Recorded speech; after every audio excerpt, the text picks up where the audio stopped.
Hello everyone. This is not a story for the faint of heart.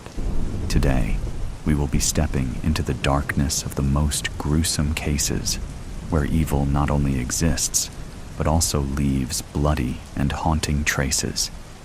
This is Real Gruesome Murder Cases, a series of true stories about murders that made the whole world shudder. If you are ready to face the cold truth and the gruesome corners of humanity, come with me to delve deeper into each case, just another dead girl underwater. Trigger warning: implications of death, violence, and sexual harassment. By the time the fisherman finds me, I will have been dead for 33 hours, 6 minutes, and 29 seconds. 18 hours since the police declared me missing. 15 hours since Zoe told my biology teacher that my tent was empty, that I hadn't returned from the party we'd snuck out to the night before. Careful, quiet, every twig a possible snitch. It was exhilarating, our hearts pounding, the smell of pine and seaweed thick in the air, and the moon a perfectly curved sickle. Zoe held my sweaty hand and didn't let go until we'd passed the tents and joined the others by the lake. The music on someone's phone was turned down just low enough for us to make out Billie Eilish's raspy voice. One of the guys offered us a beer, kept cool in the pitch-black lurking water. I remember thinking I couldn't tell where the lake ended and the forest began.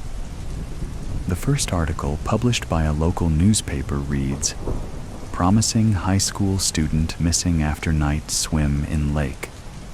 Shortly after, the Water Rescue Service and Fire Brigade take over the search. Dogs comb the area, their noses trailing through the damp earth. A human chain forms, people moving slowly through the woods, eyes scanning for any sign of me. Even a helicopter hovers overhead, its whirring blades slicing through the heavy, charged air. The search drags on for hours, stretching into the twilight, yet the woods remain silent. The police begin to ask questions. When was she last seen? What was she wearing? Had she been drinking? Did she seem out of character? Angry? Sad? Suicidal? No, and no. She was singing. She was dancing. She seemed happy. When the fisherman finds my body, miles away from where I was last seen, certainty sets in. The autopsy reveals a hematoma on my head and purple spots behind my ears. The coroners examine the water in my lungs and confirm that I wasn't dead before entering the water. I died by drowning. My classmates are questioned again. Zoe claims to have left early, while I stayed behind with her twin brother Tom, who has been in love with me since middle school. Tom's behavior strikes the police as odd. He insists he barely spoke to me, despite people seeing us leave the party together for a few minutes. When my body is examined, traces of Tom's skin are found on my clothes, trapped between the fabric layers. Still, Tom sticks to his story, perhaps because the truth would embarrass him for some reason. Or maybe he's just afraid of the questions that would follow and the scrutiny that might come with them. Tom is right, in the broadest sense. We really only exchanged 3 or 4 sentences that night, but only because Tom's mouth was otherwise occupied with me. I had enjoyed every second of it, and looking back, I wish I'd given him a real chance. But I was too worried about what other people might think. So, as usual, I brushed him off, leaving him to walk away from the party feeling hurt. Cassandra insists she heard Zoe and me arguing that night, just before Zoe headed back to the campsite. According to her, we were fighting over Tom. Of course she would say that. What else would 2 girls argue about if not a boy? Cassandra even claims that Zoe pushed me, though Zoe denies it vehemently. She denies discussing Tom at all, insisting it was about something else, something that wouldn't come to light until much later, when our biology teacher became a suspect. But Cassandra holds firm to her version.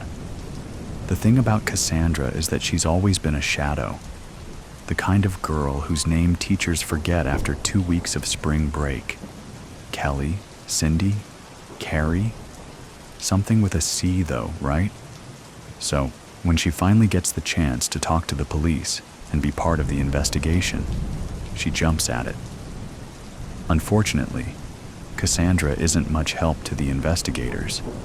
She leaves the party at 2 a.m., just 40 minutes before I die, leaving me alone with a group of guys who've brought along some tranquilizers. Sitting next to them felt like being stuck in a fever dream where Jacques Derrida explains quantum physics at a frat party. At some point, I decided it was time to head back.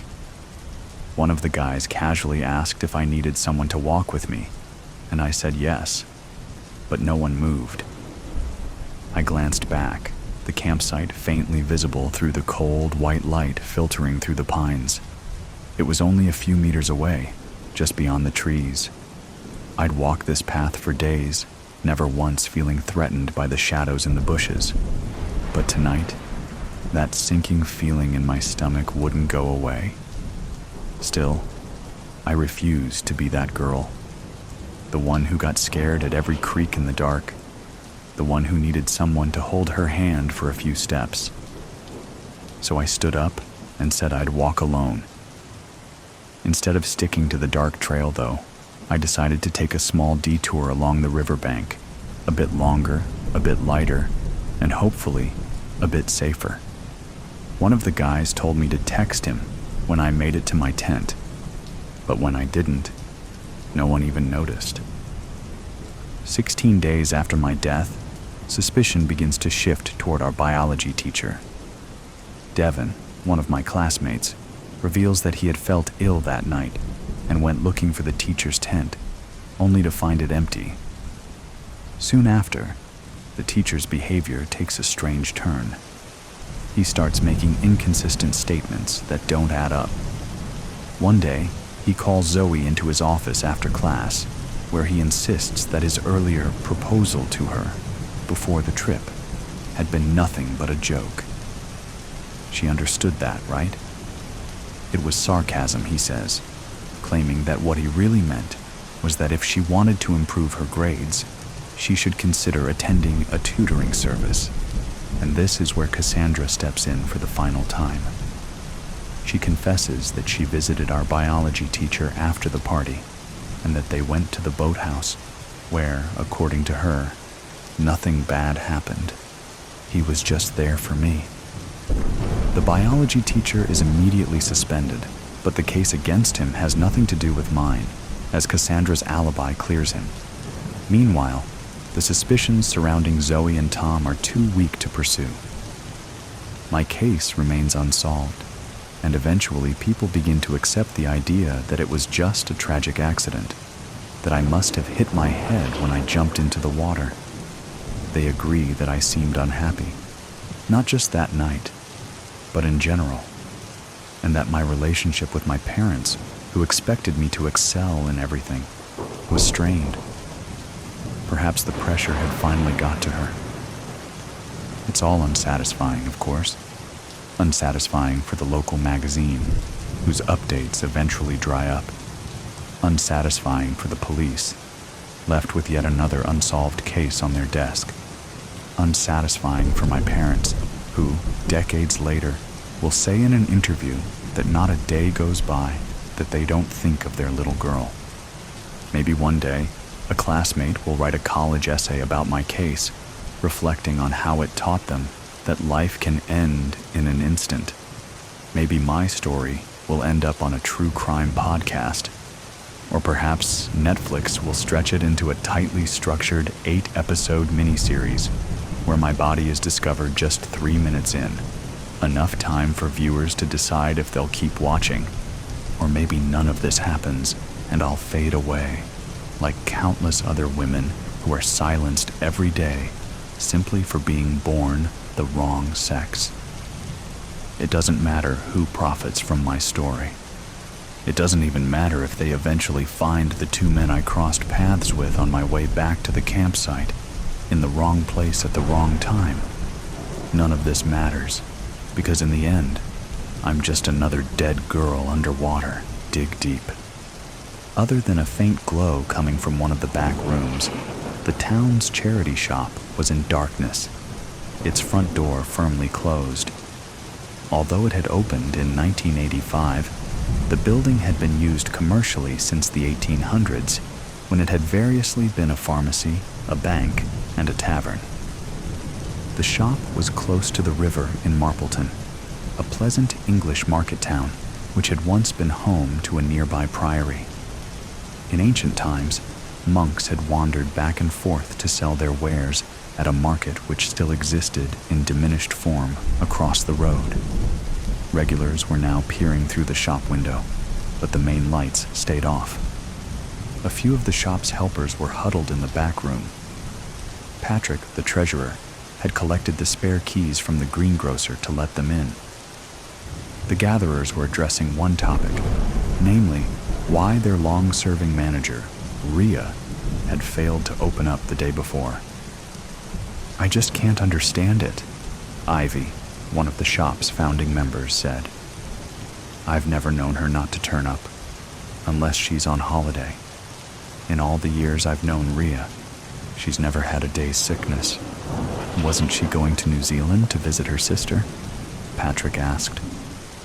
"She was, but not until the following week. It's in the shop diary. Here, take a look." Ivy tapped the relevant pages meaningfully. "I'm not doubting you, Ivy, but she may have got the dates wrong. She wasn't in the habit of making mistakes." Ivy's loyalty knew no bounds. Patrick adopted a different approach. "You've tried Rhea's landline, I take it?" "Several times. Each time it went straight to answer phone." "Right.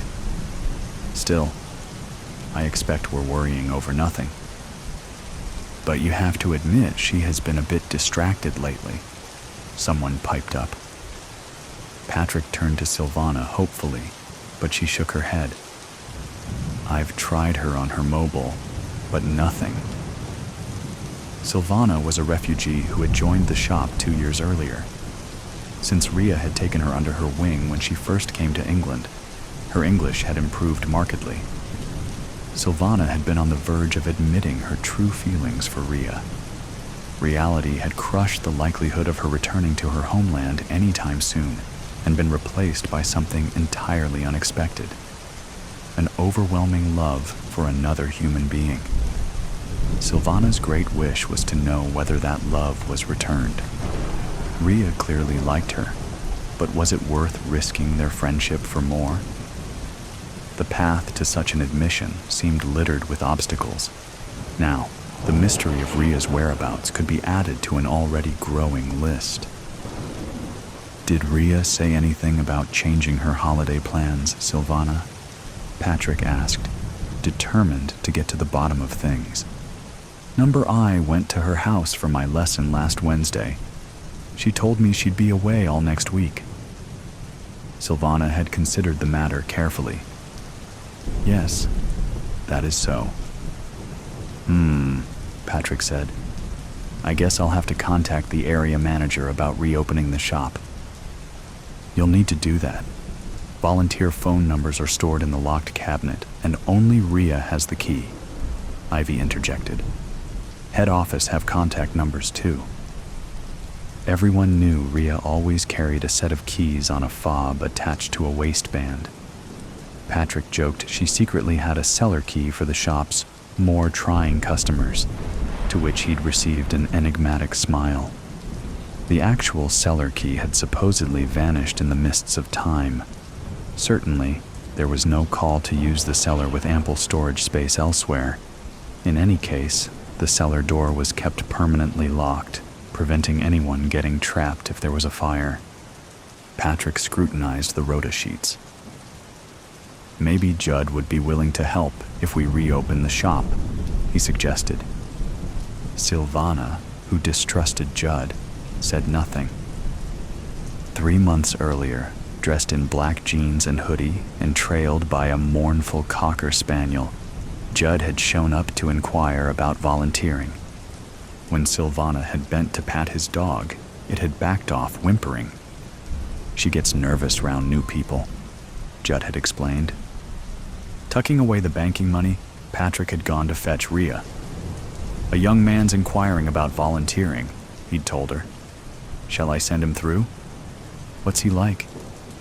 Rhea was wearily tapping information into the computer at her desk. He seems pleasant enough. His dog's rather nervous. Rhea massaged her aching neck. Send him through, she said. Rhea had confided in Silvana about her difficulty in getting references for Judd Dig Deep. Eventually, he'd presented her with 2 typed ones, supposedly from an ex-employer. With typical thoroughness, Rhea had rung one of the numbers to learn more about the new helper. When a voice answered sounding suspiciously like Judd's, she'd intended to investigate further. However, other things had intervened. A few weeks after this uncharacteristic omission, Judd was indeed proving to be an asset. Willing to turn his hand to anything, it was a relief not having to lift heavy sacks and boxes donated by the public from one end of the shop to the other. With little guidance, Judd had transformed one of the sorting rooms, leaving it immaculate. One evening, when Silvana cycled past the back of the shop, she noticed a group of undesirables hanging with Judd, engrossed in conversation. She hurried past, hoping she hadn't been seen. She raised her concerns to Rhea, who told her it was nothing to worry about, that she'd keep an eye on things, and bafflingly added, I'd rather you didn't mention this to anyone else. The day the shop reopened, without Rhea at the helm, was Silvana's birthday. Patrick invited her to join him later for one of his wife's specials, homemade pizza and pear wine. The food tasted delicious, but she pushed her plate to one side. You're still worried about Rhea, aren't you? Patrick observed. Her cell phone is dead. It's strange. I knocked on her door last night, but still no answer. Patrick got up. I tell you what, I happen to know Rhea's neighbor, Angela, from the book club. She looks after the garden when Rhea goes away. She may well have a spare key. I'm sure there's nothing to worry about, but it wouldn't do any harm to check if everything is all right. Silvana was relieved. That's a great idea. Thanks, Patrick. I've been known to have a few in my time. Come on, get your coat. Let's see if we can solve this mystery. Half an hour later, the pair were standing in Rhea's house. The hallway led into an open-plan kitchen diner with gleaming countertops and state-of-the-art gadgets. The smell of coffee lingered invitingly. When Rhea's partner Lindsay had died 5 years earlier, she'd left her with a generous insurance payout. Silvana sighed, remembering the other day when she and Rhea had drawn close over a bottle of wine. Rhea had even given her a present. Only to be opened on your birthday, she instructed. But beneath the gaiety, she'd been out of sorts. Rhea had brushed aside Silvana's offer of help with a brisk, I'm fine. I'll check down here if you do upstairs, Patrick said, jolting Silvana back to the present. The passport was lying on the bedside table. However, the photograph bore little resemblance to the person Silvana had come to love and admire. Having spent time working for a private detective agency when she was younger, instinct overrode caution, and she began a meticulous search for clues. Predictably, Rhea's shop keys were lying on the bedside table. More unexpected was the discovery of another set of keys attached to a ring with a tag labeled cellar. Are you all right? Patrick called up from the bottom of the staircase. I'm okay. Silvana tucked the cellar keys into her bag. Then she remembered Rhea's present and opened it. She was surprised to find a pay-as-you-go phone already charged up. Well? Patrick exclaimed. Did you find anything? Just this. She gave him the passport. That's odd. It appears she never made it to New Zealand after all. Maybe it's time to involve the police. What? Right now? It is rather late. I doubt they'll want to be disturbed tonight. Patrick thought of the half-opened bottle of wine waiting back home. I'll act tomorrow morning. Shall I walk you back? No need. I can take care of myself, Silvana said firmly. The moon was her only companion as Silvana descended the cellar steps at the back of the shop. With growing unease, she encased her hands in a pair of gloves and took off her shoes. She didn't want anyone to know of her presence. After 3 attempts, the door creaked open and she was met by a cloying damp, overlaid by something else. Something unpleasant. Tensing, she flicked on her phone torch and spotted a narrow corridor with another door at the end. Filled with foreboding, she slowly turned the handle. She smelt the body before she saw it. Wearing the trademark hoodie, the bloating, discolored thing in front of her, could hardly be called human. Judd lay slumped against an upturned table, his eyes staring and opaque. Silvana covered her face with a handkerchief to prevent retching and inspected the scene, noting the bloodied head and smashed vase lying beside it. The blood had pooled and dried, staining the clothes and floor. She was no expert, but if the rotting undertones were anything to go by, death had probably occurred a few days earlier. Even then, horror was blunted by relief. So long as it wasn't Rhea, she had the strength for anything. But where was Rhea? Adjusting to the dimness, Silvana tried to make sense of her surroundings. Some crudely constructed shelves filled with storage tubs and packets lay stacked against one of the walls. The place was obviously some kind of drugs den. Could Judd's death have been the result of a disagreement with other gang members? Silvana's stomach lurched. What if they turned up and found her? She'd only just locked the cellar door and picked up her shoes when she heard voices on the driveway. Somehow, she managed to scramble behind one of the bins underneath the fire escape. Hardly daring to breathe, she waited until the scuffling feet passed and the gang disappeared down the cellar steps. Then, she bolted into the night as fast as her trembling legs would carry her. She would decide what to do when she got home. Halfway across the town's park, muffled ringtones came from her bag. Silvana? The voice was clear as day at the other end of the line. Rhea, is it really you? Thank God. Are you all right? Where are you calling from? Talk to me. If I tell you, you must keep it to yourself, Rhea said urgently. Of course. By the way, I have your keys. The shop keys? The cellar keys. Long story. I have just been down there. I found him. Judd. Dead. It was horrible. Silvana began to laugh hysterically as the shock kicked in. You went into the cellar? Rhea repeated. Why? I needed to know if you were all right. I was so afraid I was going to find you, not him. When I saw your passport, I knew you couldn't have gone abroad, that something must have happened. I didn't get the chance. What happened?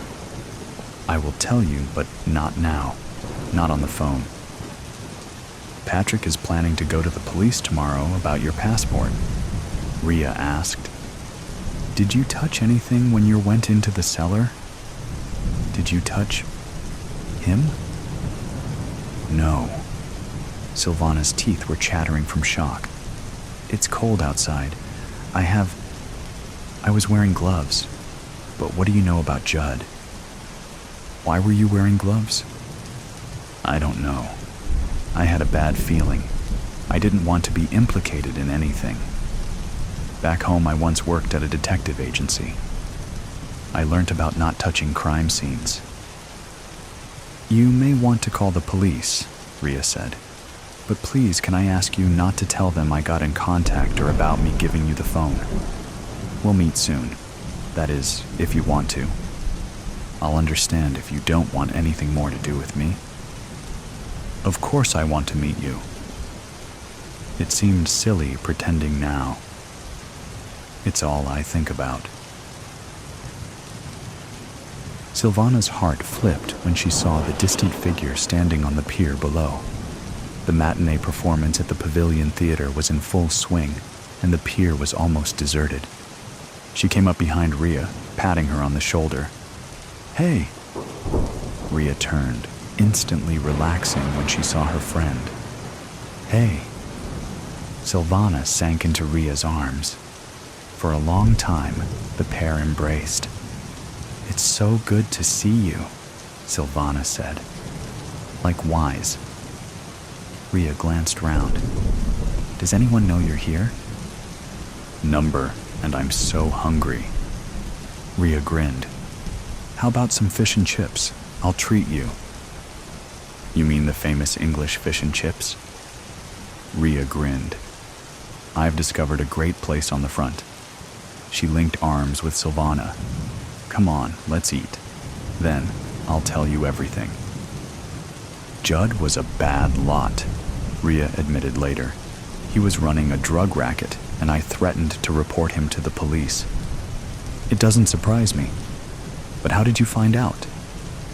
"Not long after I joined the shop, I was clearing up one of the back rooms and came across a discarded cabinet.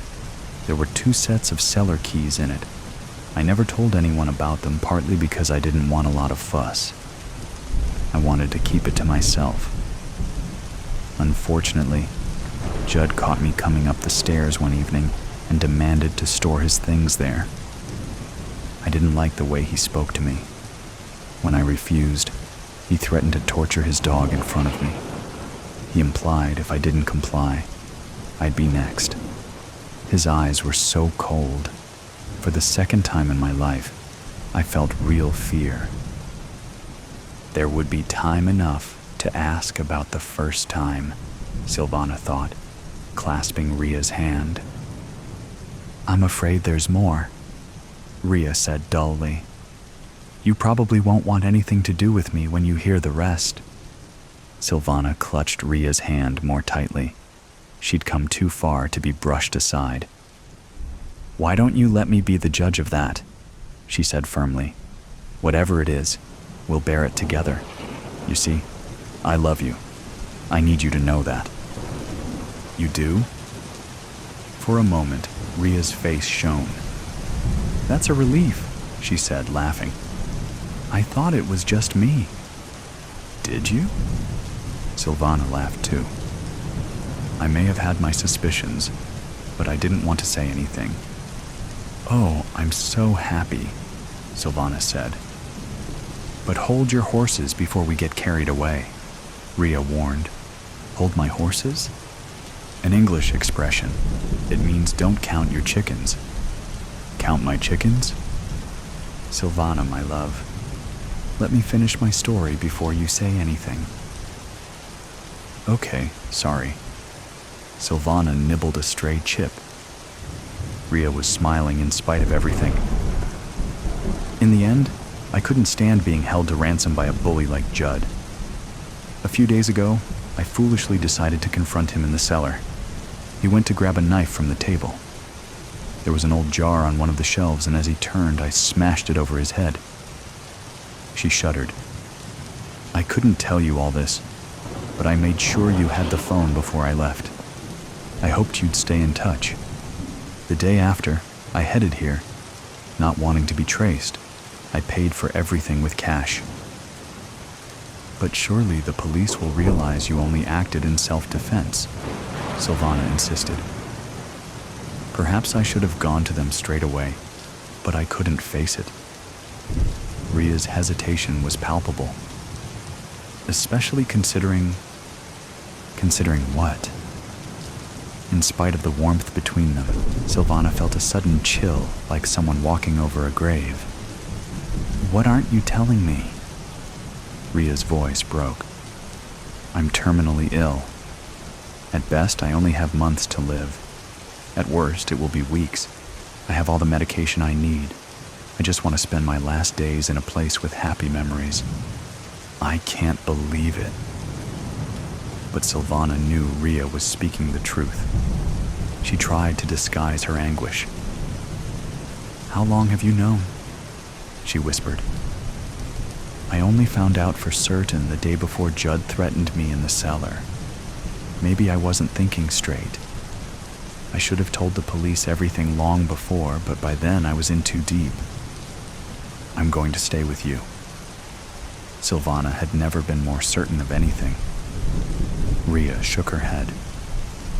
Stay with me tonight and go back tomorrow. It won't be long before the police check the cellar. It will look odd if you're not there. I have every faith in your survival skills.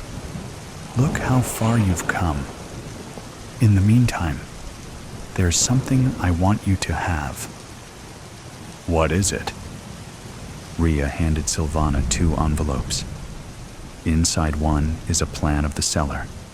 After years of searching, I think I may have finally uncovered the sealed entrance to a tunnel leading to the old priory. My father was a historian and suspected there might be one near the shop. The other is a copy of my will. It's my final and dearest wish to make your life better when I've gone. The heist connoisseur. I exited the world of Coca-Cola at 2:19 p.m. No sweat, no fear. After all, I've stolen from the greatest museums in the world. That said, my pocket did feel heavier. The one with my phone, which contained a picture of the original Coca-Cola secret formula. Only 2 senior executives know the formula entirely at any given time. It's that secret. Well, now there are 3. I crossed Baker Street onto Centennial Olympic Park. I scanned without appearing to scan and noticed 2 men in black suits. I increased my pace without drawing attention to myself. Could they be from the museum? Surely not. I would have noticed. Over the last 6 weeks, I've patiently cased the famous tourist trap, working as an electrician, my original calling, before becoming the world's most notorious burglar. I prefer heist connoisseur, but the FBI won't use it. To them, I'm just an ordinary thief. It's so hard to build one's brand. I stopped and sat on a park bench. The suits looked uncomfortable with my sudden inaction. They slowed but maintained their direction. They were following me. My photographic memory flipped through the museum's security personnel, and those 2 were not there. I got up and walked to them. We were surrounded by kids playing, lovers holding hands, and walkers listening to mumbled headphones. These 2 won't make a scene. I, on the other hand, will. It was easier to disappear in chaos. I love pizza on mountain roads if it's December, I said, looking in the opposite direction of the startled pair. What? One of the suits said. Come on. You must give the counter response or I'm out of here. They both squirmed. I couldn't have shocked them more had I stripped down to my tighty-whities and danced. We don't know what you're talking about. They attempted to move past me, but I intercepted them. All right, enough games. Why are you following me? They looked around as if trying to find the hidden candid camera. Face recognition. We've been sent to verify. Me? Which notorious criminal do I look like? Don Bard. The heist connoisseur. They tensed up. I tipped my hand. Only the FBI and I know that moniker, even if they pretend they don't. The suits drew their guns. I had already seen 2 police officers standing near a hot dog cart, only a stone's throw from us. I shouted "gun" and pointed at the 2 suits. The police officers reacted quickly. "Put the weapons down!" they shouted with their guns aimed at the men in black. The neckties dropped their guns and raised their hands. In the confusion, I disappeared among several walkers running from the chaos. I never looked back, but I overheard the 2 suits yelling, "We're FBI." I must be slipping. I know better than to allow a Big Brother camera to get a full view of my face. Perhaps I'm getting too old for this. It may be time to retire, They say you should retire at the pinnacle of your career. Is there any higher pinnacle than the Coke formula? The suits and cops should have made peace by now. I doubled back and sat on a bench, never leaving the park. The best place to hide is where you begin. No one ever thinks to look where they lost you. Now that I could sit peacefully, it was time to get the nerd working to sell this picture. I've got the pic. The nerd texted back. On it. How much is this adventure worth? Coke's retained earnings are a little shy of $75 billion. Imagine $75 billion. Now imagine $100 million. Both are impossible for the average Joe to wrap his brain around. But I've done the math. 100 million is only 0.133% of Coke's available cash. Not even 1%. My phone vibrated. Coke says they won't pay. Not surprised. Move on to other buyers. It's a dangerous game Coke is playing. Someone might buy it. If no one does, I'll fling the formula over the web. Nomads in the Arabian Peninsula will make Coke in their tents. 10 minutes later, Musk backed out. Pepsi still on the fence. I once considered stealing the Mona Lisa. Its estimated value is $1 billion. Coke could buy 75 Mona Lisas, but it won't toss me a measly 100 million. Pepsi got cold feet, afraid of repercussions. Plan C? Yes. That took me aback. I have enough plans to go through the alphabet twice, but I believed Pepsi would buy it, if for no other reason than to gift it back to Coke as a goodwill gesture. Imagine the free advertising. And on top of that, Pepsi would be seen as the biggest-hearted corporation of all time. Apple wants it, says they're going to make it better, the nerd texted. I have my standards, no changing what has worked. Number go to plan D. What's wrong with that fruity company? And what's up with the bite out of the apple? Is it Eve's apple, the one that caused the fall of man? Now that I think about it, that is a good logo for them. I put down the phone and took in the beauty. Trees rustling, squirrels nibbling, birds singing. Of course, cars honking, people shouting, runners thudding, and sirens blaring accompanied the otherwise tranquil symphony. Buzz. TikTok made an offer. I may be a thief, but I'm a patriotic thief. No exclamation mark. I was beginning to believe I'd have to follow through on my threat to release the formula on the web. Then my eyes read the text I was hoping to see. Coke called back, says they will pay. I remained unaffected on the outside, but fireworks went off inside. I was about to score my largest heist. Who knew a soft drink formula would bring in more than crown jewels, famous diamonds, and priceless works of art combined? Well, me, but I hate to toot my own horn. Send the picture. No copy. They will know. The nerd texted. My hand was shaking a bit. I pushed send. Oops. It's been over 6 months since my oops. Since then, the 3 who knew the formula have grown to over 8 billion. Coke attempted a campaign to impugn the release as a hoax. However, it failed after people started to taste the formula's results. I left Atlanta for a mountainous area where there are no Big Brother cameras. My piddly few million will have to suffice for my retired years. How could I continue heisting after such a bumbling mistake? I have to face it. I'm no longer fit to be the heist connoisseur, the thumping. The museum's intercom crackled on with train station static.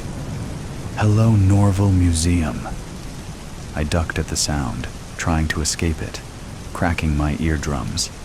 He spoke fast, like a sports announcer, at the most critical part of the game. Welcome to your nightly broadcast from your favorite night guard. As always, we must get the boring things out of the way before we have some fun. His voice trailed up and down with the meter of a radio host. It was well practiced.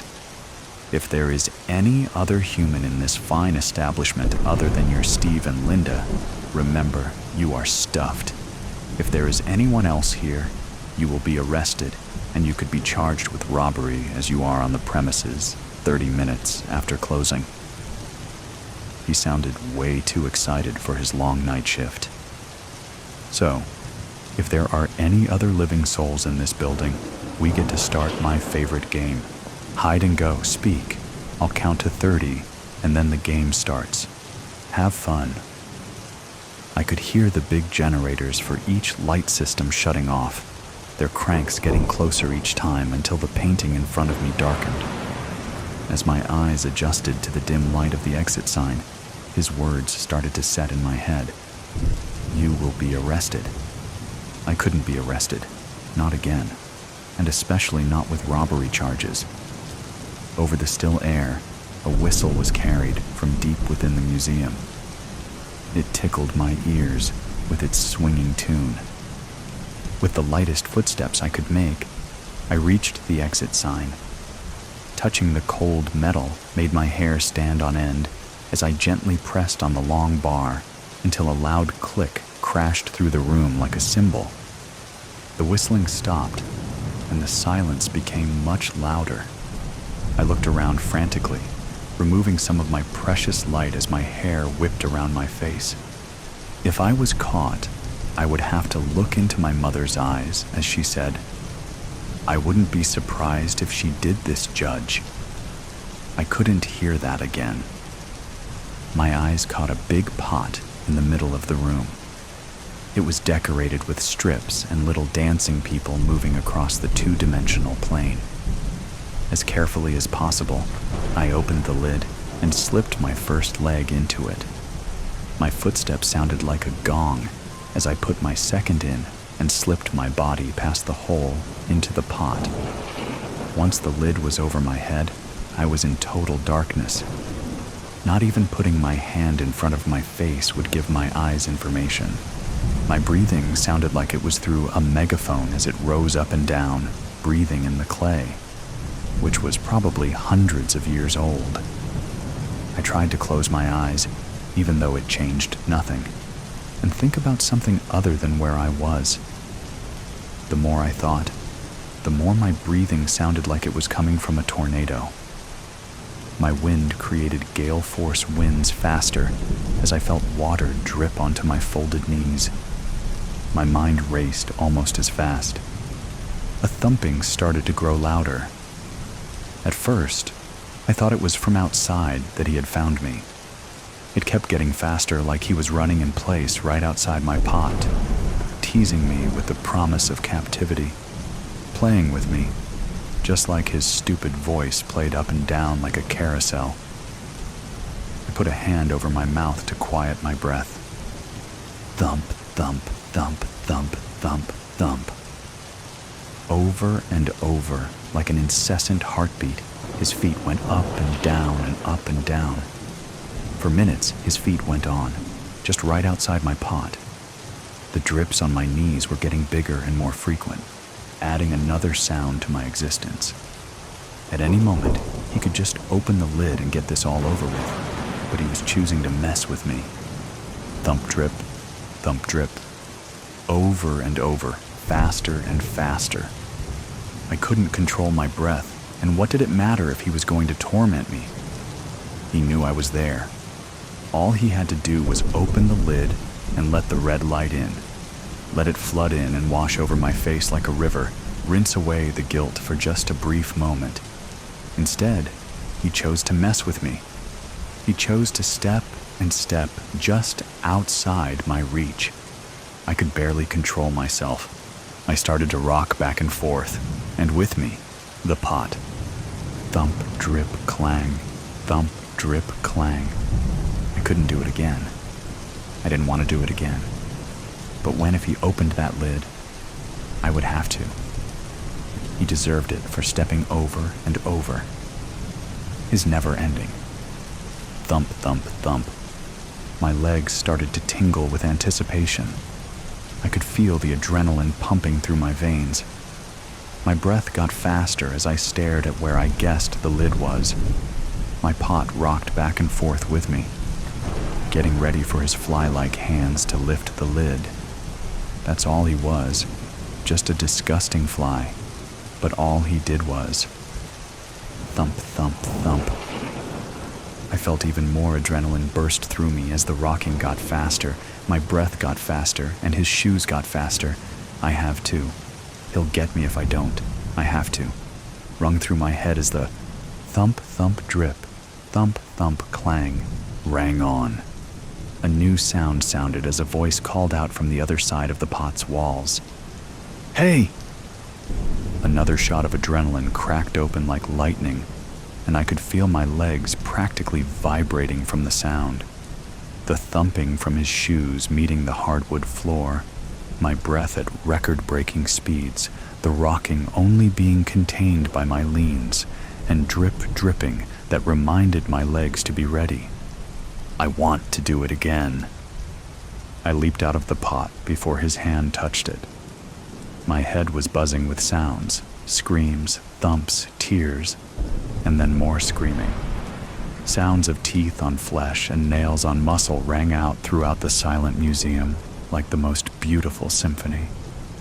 Thumps of bodies slamming on the ground, drips of ruby blood, and winds cut from hands swatting me away. I had done it again, and yet it did not go. Thump, thump, thump, justice will be served. Sunrise painted the rain-swept rocks of the castle gold as she poured poison into her husband's morning whiskey. The fire of the spirit would mask the ice of the paralytic, which had been crippling Lord Blackstone for months. Lady Gemma Blackstone had everything arranged for the death of her husband would be slow, deservedly so. Revenge was a dish best served cold, and Algernon Blackstone liked ice in his whiskey. Gemma watched the chest of her hated husband rise and fall. His crackling breaths came in stutters. The poison had started work on his lungs. She has lessened the dose to ensure he didn't die suddenly. Everyone needed to know was that Lord Blackstone was a sick man. His twisted mind would meet its match in the gnarled agony of his flesh. She smiled sweetly, best to always smile in case he was looking. Gemma played the part of a doting wife. She fluffed his pillows. She changed the bedpan. She stoked the fire in the night when the servants were gone. "Gemma, is that you?" he rasped, coughing. "It's Algie. What can I get you?" she asked him in the simpering voice he knew her by. "How is it? Do you feel better?" "Maybe," he wheezed. "A solid breakfast will do me the word of good." Gemma nodded and called the butler. "Reginald, Lord Blackstone is awake. Bring the wheelchair." "My whiskey," Lord Blackstone wheezed. "Can't start the day without it."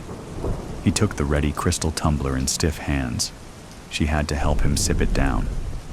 "You know you shouldn't, my love. It's your worst vice." "All old men need vices." Lord Blackstone flashed his gold teeth, then closed his eyes in pain as his lungs shot through with agonizing needles of fire. Whiskey burnt away sleep. "Good morning, my lord," said Reginald.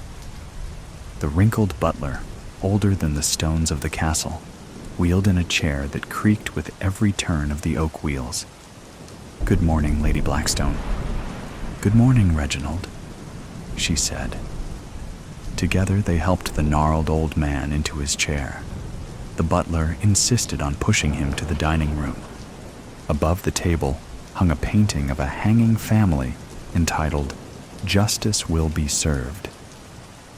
Gemma had commissioned the painting to remind her of her mission.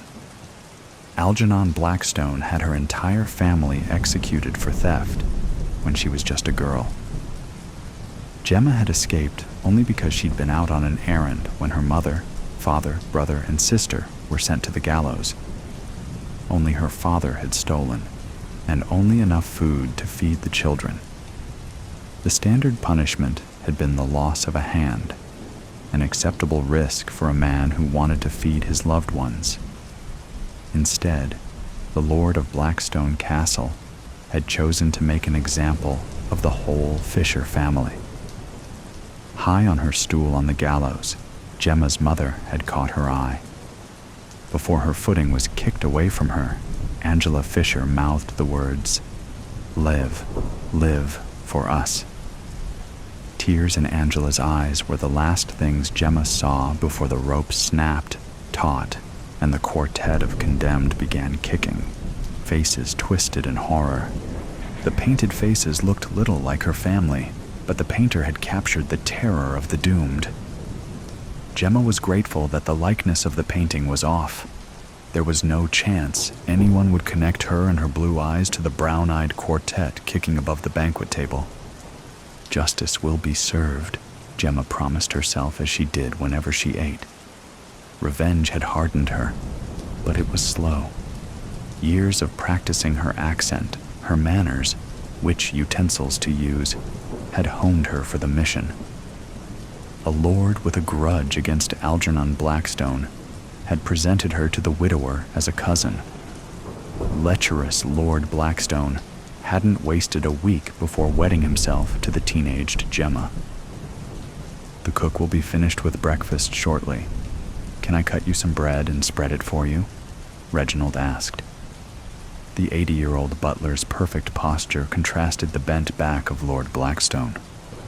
"Yes, please," Gemma nodded. Fresh bread, hot from the oven, steamed as the bread knife sawed through it. The wedge-shaped slice belied distraction as the butler watched the dining room door expectantly. Normally, his every cut was perfect. "Something on your mind, Reginald?" Algernon Blackstone asked, raising a graying eyebrow. "Just an anniversary of sorts, Lord Blackstone." Glowing life Gemma had never seen sparkled in Reginald's red-veined eyes. His smile unnerved her. Watching the door, she gripped a butter knife with white knuckles. "What are you up to?" The ancient doors whined on hinges that needed to be oiled as the cook entered with a covered tray. Walking down the table, Camilla set the tray down at the end. The silver dome revealed 2 matchlock pistols. Both were loaded and ready to fire. "Reginald? Camilla? What is this?" Lord Blackstone's voice was outraged. He tried to stand, shaking, but broke into a fit of coughing. The butler and cook began laughing. Camilla took both pistols, handed one to Reginald, and aimed hers at Gemma. "Do you remember the girl you had drowned for spilling soup in your lap?" asked Camilla. She waited for recognition in the Lord's eyes. "You don't, do you?" Victory morphed into outrage on the cook's face.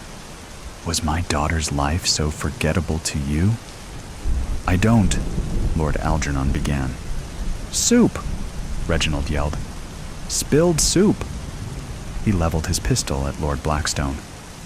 "You could have beaten her. You could have locked her in the stocks. You could have simply fired her. No, you killed her. Our beautiful girl drowned over fucking soup." Reginald's forever gray face was red. Veins throbbed in his forehead. "She was your daughter?" Algernon asked, looking from the butler to the cook to Lady Blackstone. "Our only daughter," Camilla nodded. "Who you killed 20 years ago today." 20 years? Gemma asked, unable to stop herself. "You waited 20 years? He killed my family 7 years ago, and I was nearly done with him." Camilla's gun aimed at her heart as she pointed at the painting above the table.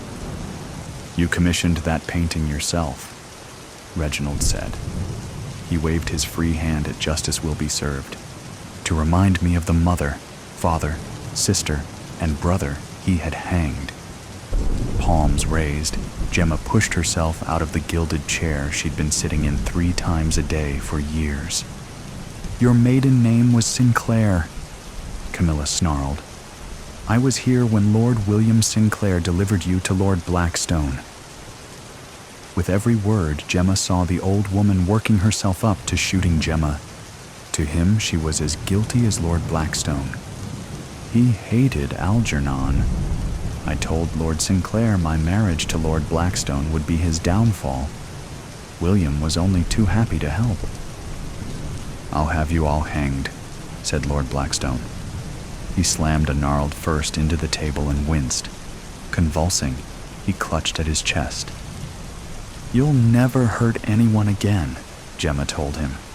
"I've been seeing to that for months." She turned to Reginald. "I've been poisoning his morning whiskey." "What?" said Lord Blackstone, the butler and the cook as one. "It's no coincidence he can barely move," said Gemma, looking from Reginald to Camilla. "It's the poison." "You told me you believed in justice," wheezed Algernon Blackstone. "I do," said Gemma, her face releasing all of the anger she'd held in for years. "Justice for my mother Angela, for my father David, for my sister Alice, for my brother Darren, all murdered so that you could make a point." She prodded his chest. His hand moved to catch her finger at a snail's pace. "There's poison in my Janelle No. 5 perfume. I've been adding a drop to your whiskey since I bought the rat killer from a farmer at last year's summer fair." "He stole from me. I had to set an example," said Lord Blackstone of her father. "Do you know how many one-handed thieves there were walking about in the town, making a mockery of justice, of the law?" He looked at the painting, unrepentant. He gathered his resolve. "Then you should have whipped him, locked him in the stocks, banished him." Gemma's voice was colder than the iron bars on Blackstone Castle's windows in midwinter. "I have a responsibility to uphold the law of the land. A liar like you could never understand. Lords maintain order, otherwise there would be chaos." He caught his wife's eye, imploring. "It was nothing personal, Gemma. I didn't know you." "That's the problem, Algernon. It's never personal. Life means nothing to you. Their daughter meant nothing to you." Lady Blackstone waved a hand at the butler and the cook. "It's personal for us and everyone who's had their life destroyed by your twisted vision of justice." "You're serious, aren't you?" Reginald asked. "Camilla, take the gun. I have to know." He handed his pistol to the woman who had prepared every meal Algernon had eaten for 20 years. His coattails flicked as he flitted through the dining hall door. His footsteps retreated, clattering along the flagstones. "Gemma," said Lord Blackstone. Desperation was writ large in his bulging eyes. "You've been my wife for 5 wonderful years. I've loved you with all my heart. I've had the hard task of keeping the peace in these parts, but I've never meant you harm. Gemma, I love you. Please don't do this." He pressed his palms together. "In the name of God, spare me." "God?" Gemma scoffed. "Love?" She slapped the table, giving Algernon and Camilla a fright. "You would have hung me with the rest of my family if I hadn't been checking the family crab traps. I returned to find my entire family on the gallows on your order. I watched them hang because you had decreed it." Tears of anger ran through her powder makeup. "God may have said, 'Thou shalt not steal,' but I'm sure he gave precedence to 'Thou shalt not kill.' You have a lot of blood on your hands, Lord Blackstone." At his title, Gemma turned on the stately accent which had been slipping as she told her story. "Don't think I trust you," said the cook to Lady Blackstone. "I've watched you playing the doting wife for years. I've seen you fawning over this monster. I've heard you praise his firm hand for the law." The gray hair of the old woman was slick with sweat that beaded on her forehead. "That's all it was, Camilla. An act. You must have known my mother Angela, and me. My name is Jenny Fisher. I lived in Blackstone until the day he hung my family. I ran to Winshore to escape. I learned to copy Lord Sinclair, working in his kitchen. I learned the way the gardener poisoned foxes and rats. I formed a plan. I convinced Lord Sinclair to pass me off as his own to spite Lord Blackstone. Jenny Fisher took a deep breath before her next admission. Then I killed Lord Sinclair. What? Algernon turned to look at her. A murderess in my bed all these years. I was in good company as far as that goes, Jenny said coldly. The lesser of two evils. Lord Sinclair was no saint himself. She chewed her nail as the sound of Reginald's perfectly shined shoes returned. I don't know what's in this bottle, said the butter, holding up the exquisite green glass. But it's not perfume. It's certainly not Janelle number 5. None of it touched you, did it? Jenny asked. A drop is dangerous. 3 is death. She's telling the truth? Camilla asked. The gun aimed at Lady Blackstone lowered from Jenny's heart to her stomach. This is too much. Lord Blackstone has no shortage of enemies. That's no secret. Reginald took a gun from his wife and sat heavily 5 seats down from the lord and lady of the castle. How can we know for sure she's telling the truth? Camilla asked. We've waited all these years. I'm not letting revenge slip away after all that time. I want to see the light leave his eyes. I want to watch his soul leave this husk on the way to hell. Camilla, please. Algernon's lip quivered. You shut your murderous mouth, Lord Blackstone. I want nothing but death from you. Camilla stretched her arm from point blank until the barrel was 1 chair from the wretch who'd brought them all together. Let me do what I was planning to do. Jenny tilted her head as her mother had when she'd haggled with Sellers. He drinks from that bottle, as much as he likes. We can all watch justice be done. That way you'll know. Gemma! Algernon Blackstone tried to stand and coughed up mucus and blood for his futile efforts. My name is Jenny. Jenny Fisher. Always was. Always will be. Daughter of Angela and David. Sister to Alice and Darren. I want you to know that as you die. Her dress, green silk and cotton, fluffed her out to twice the size as she stood by his side. We have glasses. Let me serve him. Number, I'm not drinking anything you give me, Lord Blackstone said with steel in his voice. Then let them shoot you. I'm sure that hurts more, said Jenny with a cruel smile. Whether you die isn't up for debate, husband. Your choice now is how you want to go. Reaching across the long table, she took an empty glass and opened her hand, waiting for the green bottle in Reginald's grip.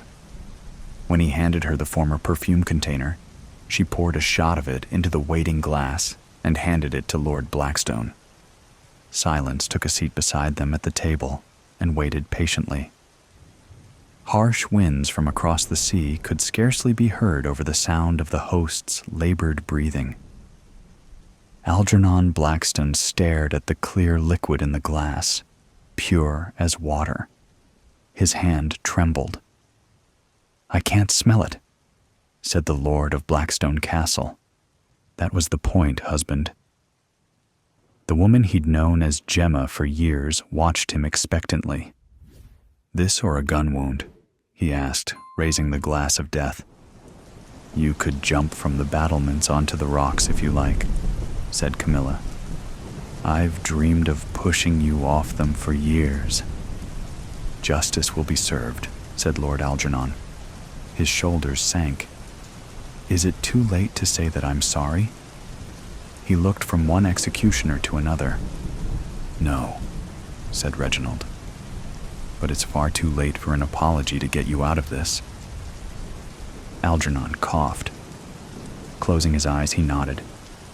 Well, I'm sorry anyway. I tried to see the world in black and white. It was easier that way. He swirled his doom in the glass. It tasted fine in whiskey. If I'm to go, can it be in bed? One last sleep? What do you think? Reginald asked Camilla. As long as it's done. The cook nodded. Back to bed then, Lord Blackstone. The butler took the glass from Algernon's shaking hands, gave it to his wife, then wheeled his master away. Jenny walked behind Reginald with Camilla's gun aimed at her back. The butler helped the lord into his four-poster bed. Jenny filled the rest of the glass with amber alcohol and handed it to her husband. Looks delicious, said Lord Blackstone. He gave them all a vicious smile. I forgive you for murdering me. Hopefully you can all find peace together, knowing what you did, what you are. Laughing through a cough, he drank down his whiskey. Trying to divide us with your last words? Jenny sat by Lord Algernon's side. How you? Just remember my family as you die. She took his hand, already immobile. And our daughter, said Camilla. He can't talk, said Jenny. He's not breathing. This is the end. She looked into Algernon's bulging eyes. Justice is served. Lord Blackstone's chest stopped moving. He twitched weakly, then ceased. Is he dead? Reginald asked. Number not yet, but it is inevitable now. Jenny closed the liver-spotted eyelids of her husband. His skin was cold. Her fingers on his neck felt the beat of his heart slowing to a stop. It's done. I thought I would feel something. Camilla looked at Reginald. I thought I would feel some peace at last. What now? Reginald asked. Breakfast? Lady Blackstone suggested. The day had not gone as planned. She had 2 loose ends to tie off and always planned better on a full stomach, a ghost's testimony. After the living and the dead decided to merge worlds, the Supreme Court was flooded with appeals. With coexist being a hot topic in the first half of the 21st century, most people thought it would be a great idea to create a union between the 2 worlds. They thought they'd get their loved ones back. They thought they'd get access to generational wisdom from their deceased elders back, and perhaps some old family recipes could finally resurface. People could only think of the missing pieces in their lives that they wanted to finally have sewn up with the help of a familiar, ghostly face around. It was an oversight, to say the least, that with ghosts being almost as accessible as the living, there would now be witnesses for crimes where before there had been none.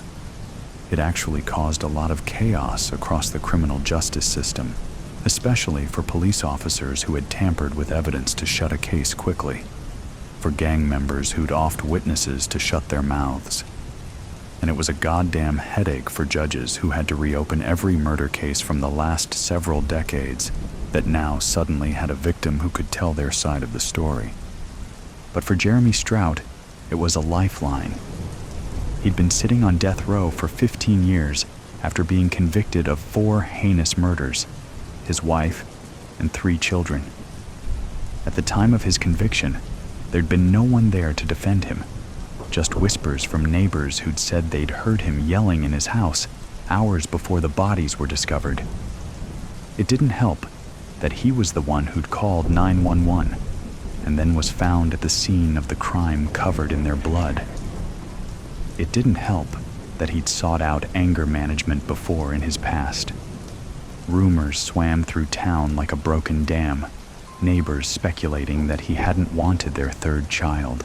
That little Harley Sue was a mistake Mrs. Strout made Jeremy keep, and that he'd finally snapped under the pressure of 3 small children and a wife whose fertility had betrayed him.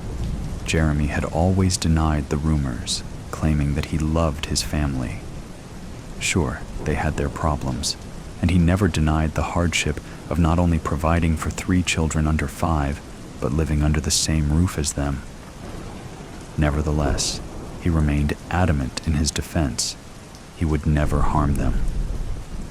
Unfortunately, that wasn't enough. Statistically, said the prosecutor, people are more likely to be killed by their spouse than any other person in the world. And of course, Mr. Strout could not leave his children to live after killing Mrs. Strout, because who would take care of the children while he was at work? And if he had not done it, then why so much blood, not only on his clothes, but in his fingernails, wedged between eyebrow hairs, and in the wrinkles of his temples? And the even bigger question, if Mr. Strout had not murdered his family, then who did? There had never been another suspect. The police never really took the time to consider one, their minds made up before they could produce an alternative. It really was easier just to blame the husband. What jury wouldn't go for that? Today, our jury gets to hear a new side to the story. Jeremy's defense attorney told the courtroom at his appeal hearing, nearly 2 decades after his family's murders.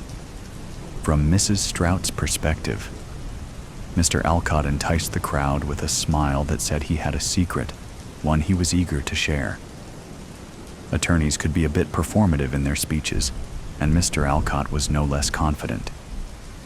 The union between the dead and the living truly did save some attorneys' careers, as it had not always been every day that they could produce eyewitness testimony that could turn a case on its heel. Some started getting big heads about it, as if they had more power than the judges, and Mr. Alcott's once regular-shaped head was slowly growing in size. Jeremy, who'd known him since his family's gruesome deaths, knew that Mr. Alcott came from a humble and passionate place. He just wanted to help people. And more than anything on this day, he wanted to help Jeremy. The only problem with ghosts as witnesses was time. The worlds were combined, yes, ghosts were all around. But time for the living and time for the dead, they existed on 2 separate lines, intersecting at points that were not always convenient. Ghosts floated from here to there to here, teleporting across space and time. And their biggest adjustment to being reunited with the living was adhering to the old third-dimensional clock. You could not simply tell a ghost to show up in court at 9 a.m. and expect them to find where that time existed for them. The closest thing living humans had to relate this ghostly state of nonlinear existence was to elderly people with dementia. They hopped from place to place, time to time, without any real sense of how they got there. Ghost therapists, a new occupation created by the psychologists, blended a team of living and dead to try to help condition ghosts into grasping the concept of earthly time. But like any therapy, it was not an immediate remedy. Realistically, Mr. Alcott could only hope that Mrs. Strout would appear in court. But there was no way to be certain she would find her way there at the right time and place of the court hearing. Yet still, he spoke as if there were not a single doubt in his mind. Today, we will get to hear an eyewitness account of the events that took place on October 26, 2023, from one of the victims' perspectives. And how grateful are we that it is now possible. Mr. Alcott turned to face Jeremy Strout, seated at the defense table, shackled at his wrists and ankles, both sets of chains locked in place by a hook on the tabletop and the floor. Jeremy was trembling, just as nervous as he was during his first trial, which certainly had not helped his case. He tapped his feet anxiously, and Mr. Alcott took his seat beside him. "Don't you worry, Jeremy. I've spoken to Mrs. Strout, and I know she wants to be here. She feels just awful that all of this has fallen on you. I have no doubt she will find her way here, even with those kids of yours keeping her busy. Who'd have thought dead kids could still be such a handful?" Jeremy didn't laugh, so Mr. Alcott cleared his throat. "She's got a wonderful therapist, Jeremy. They've been working really hard on timeliness so she can be here for you today. He's the best therapist around, He worked so hard when he was alive it nearly killed him. Ha, ha. But really, it was the alcohol that did it. Despite Mr. Alcott's poor humor, his assurances did give Jeremy hope. After all, that was all he had left. The courtroom remained mostly silent as the hours carried on, everyone waiting, now accustomed to the concept of ghostly testimonies, and also of their inability to make prompt appearances. If people had thought court cases dragged on before, waiting on a dead person to show up had made the old ways seem swift. Every so often, as the clock ticked, a ghost would find themselves in the pews alongside the other patient attendees, causing a stir in the crowd. An elderly man piped up around the second long hour, reminiscing. I remember when they built this courthouse in 1949. Apparently, he had been a little boy with a dream of becoming the president one day. At the time, fascinated by the building's exterior columns and interior mahogany. On the third hour, a child ghostling chased a ball around the courtroom, giggling about how his dad used to work upstairs. On the fourth hour, a former janitor peeked his head in to see if the garbage needed to be changed. It was the fifth hour when the judge, who had spent nearly all of the hours engrossed in a book, announced that if Mrs. Strout did not find her way here in 10 minutes, her testimony would have to be rescheduled and the court would be adjourned. Jeremy's foot resumed its tapping. Mr. Alcott nudged him, winking. She'll be here. Jeremy's hope was nearly run dry when the clock struck 5 hours and 11 minutes since the court hearing was set to start. The banging from the judge's gavel was still resounding, while a symphony of people gathering their things and sighing at the wasted day trickled across the room. All of it was at just the perfect volume for Mrs. Strout's meager voice to almost be missed. Almost. "Hello?" she said. "Hello? Did I make it on time?" The noise in the room was like a faucet sputtering out until it finally stilled. Everyone froze in their tracks and turned towards the voice to find an equally meager and transparent figure seated at the witness stand. When Jeremy laid eyes on her, she looked as beautiful as the day he married her. Not appearing in the form in which one died was a feature of ghosthood that all appreciated. "Senora," Jeremy whispered.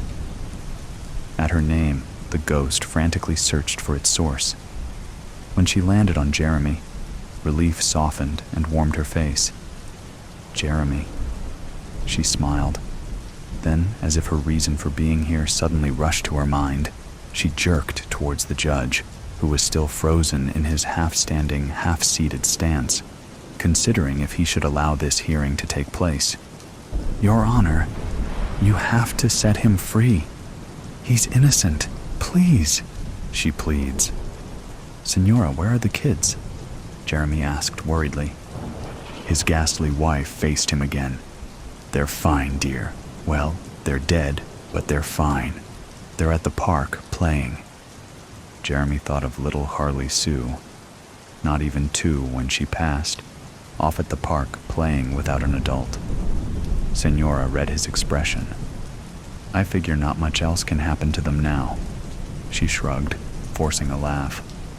Mr. Alcott, who was already up on his feet, cleared his throat and approached the judge's bench, nodding a hello to Mrs. Strout. "Your Honor, would you please allow Mrs. Strout to give her testimony?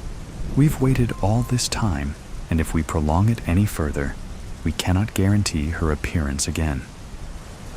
The judge was tired and hungry and ready to sit on his couch and kick his feet up, but he was also reasonable. He surrendered a sigh. All right, Mr. Alcott," court reinstated.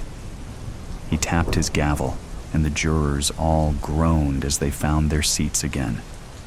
"Make it quick, Mrs. Strout. We had all day, but that day is nearly gone." Mr. Alcott turned to Jeremy, giving him 2 thumbs up.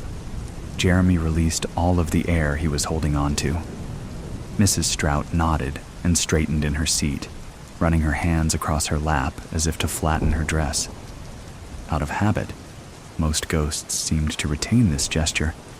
Mrs. Strout inhaled before she spoke. The day I died, there was a harvest moon on the rise. The children were loud, and the house was a mess, and the fridge was nearly empty. I hadn't gotten to laundry in over a week. It was a pretty typical day in our house, actually, Mrs. Strout joked. Only a few in the room offered an empathetic laugh. The judge was less patient. Mrs. Strout, while I have sympathy for your tragic death and the death of your 3 children, you are here to tell us if it was that man, Mr. Jeremy Strout, who did it. We do not need a bedtime story. Jeremy flinched at another man telling his wife what to do. Let her speak. The judge shot him a daring gaze. Mr. Alcott squeezed his shoulder. Senora thanked him with her eyes, but behind them was a painful secret rising to the surface. Of course, Your Honor. I know I've already taken up a lot of your time, she said, addressing the whole courtroom full of people. Then she looked down at her lap, twiddling her fingers. The truth is, my children and I were killed by one of their parents. A gasp echoed across the walls of the room, and an uproar of whispers scattered like static. Mr. Alcott and Jeremy shared a confused stare. The judge banged his gavel. Order! Order! Everyone started to hush, but it wasn't until Senora shouted that silence fully resumed. But it wasn't Jeremy! Senora was crying now, looking directly at her husband. I'm so sorry, she sobbed. Jeremy's foot stopped bouncing. His mind was trying to solve an impossible puzzle. All these years, people had assumed he had murdered his entire family. But the truth was, he honestly didn't know what had happened to them. Just like he'd told the police, he'd come home from a long day at work and walked into the most horrific and life-shattering scene he'd ever witnessed. No one believed him. Senora's sobs were the only sound in the courtroom as everyone patiently waited for her to collect herself. Thankfully, Kleenex had developed a ghost-friendly facial tissue, and one of the guards brought it over to her. She wiped her eyes and spoke sternly, as if she had not just been wailing with abandon. Your Honor, you need to release my husband from prison right now. What are you saying, Senora? Jeremy whispered. The next words that Jeremy's wife spoke were undeniably the most important of his entire life. More life-altering than the ones spoken by the police who arrested him and the judge who convicted him. Senora's words freed Jeremy Strout from a prison death sentence and cleared his name of all criminal charges, but in the same instance, her words shackled him all over again, leaving him forever haunted by the truth. Neptune's lair. When I met her, word on the street was that Esme was beyond help. Her friends called her crazy and borderline.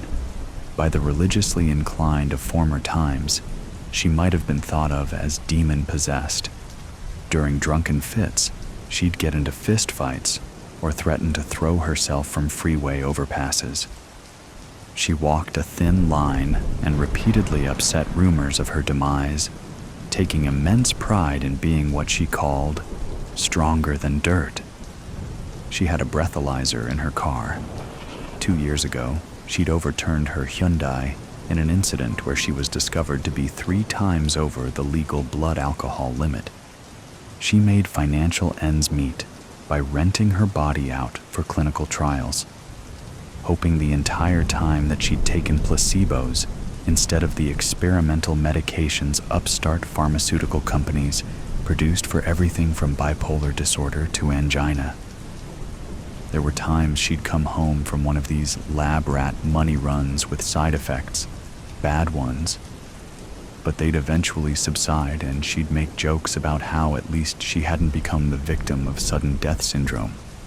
That Esme, tougher than dirt, as resilient as rubber. Even though she smoked all my stuff, drank all my wine, and frequently resorted to flings with Little Dicky, a former boyfriend I suspected provided her with something I couldn't, I felt something for her. I made what I called minimum rage, flipping beef patties and assembling burgers at a late-night boardwalk diner called Cracker Jack's. Before the week was up, with Esme's and my drug debts, I'd be begging tourists for change to buy spare cigarettes. For a while, we resided in a tent on the rooftop of a building where Desmond Tutu Phillips, a friend since freshman year in high school, was the apartment building manager. Desmond risked losing his job for giving Esme and me a key to the restricted access rooftop. Despite our unconventional ways, he had the patience of Jesus with us. Even so, I'd still piss over the side of the building, and Esme would relieve herself where and whenever convenient. When we got too grungy, we'd take care of our hygiene needs at the showers meant for beachgoers. At night, we read copiously by battery-operated lantern light and shared a predilection for somber stuff. Our favorites were Rimbaud, Baudelaire, Camus, and Hamid. When we tired of the Cracker Jack's grub, I'd bring to our squatter pad. We'd get high and end up eating red velvet cake and whatever else she'd send me to shoplift from the supermarket, a 10-minute walk away. On the stroll back home, paranoid from the nearly toxic cosmic kush, and with my backpack stuffed with our pilfered renegade sustenance, I'd be startled by the sounds of passing cars, thinking a cop was sooner or later bound to stop me for stealing Esme's and my daily booze and bread. Although I feared the cops, I always suspected my weed paranoia was caused by a much deeper-seated guilty conscience. I should have confronted Little Dicky a long time ago. Also, I had left my mother's side when I felt her senescence was becoming a burden. There's no way I had the resolve or character to be the caregiver for an aging parent. When I confessed these thoughts to Esme, she'd dismiss my concerns and say I needed to stop overthinking things. I remember once when Esme and I were walking home from a party, she said, pointing to a couple of graffiti-spraying gangbangers, "Javier, I'm scared. That guy with the Supreme hoodie has a gun." He pointed it at me, never sure whether she really meant such things, but fueled by drug and alcohol-induced courage, I confronted the guy. "Hey man," I said to the one Esme had referred to. "You know what I am?" "A janky spick boy with a death wish," he answered with a sneer. "No. I'm a delinquent out to get delinquents. What you gonna do with that heater?" Turns out he didn't have a gun, just another can of neon spray paint, but he wasn't overly enthused by the tete-to-tete I had with him. He and his friend didn't kick my ass, but Mr. Supreme sprayed me in the eyes with the paint. Esme started mouthing off to him, but even though I was partially blinded, I pulled her away for fear that we'd both get battered. Those are the kind of stupid things I'd do for Esme, but the important thing to me was she would call me things like her ballsy little soldier and lavish me with affection after I'd go out on a limb for her. I put blood, sweat, and tears into the relationship, and rarely did I think it wasn't worth it. The end of our star-crossed romance began after Esme came back from the free clinic where Dr. For the People, Randolph Hamilton, told her she had cervical cancer.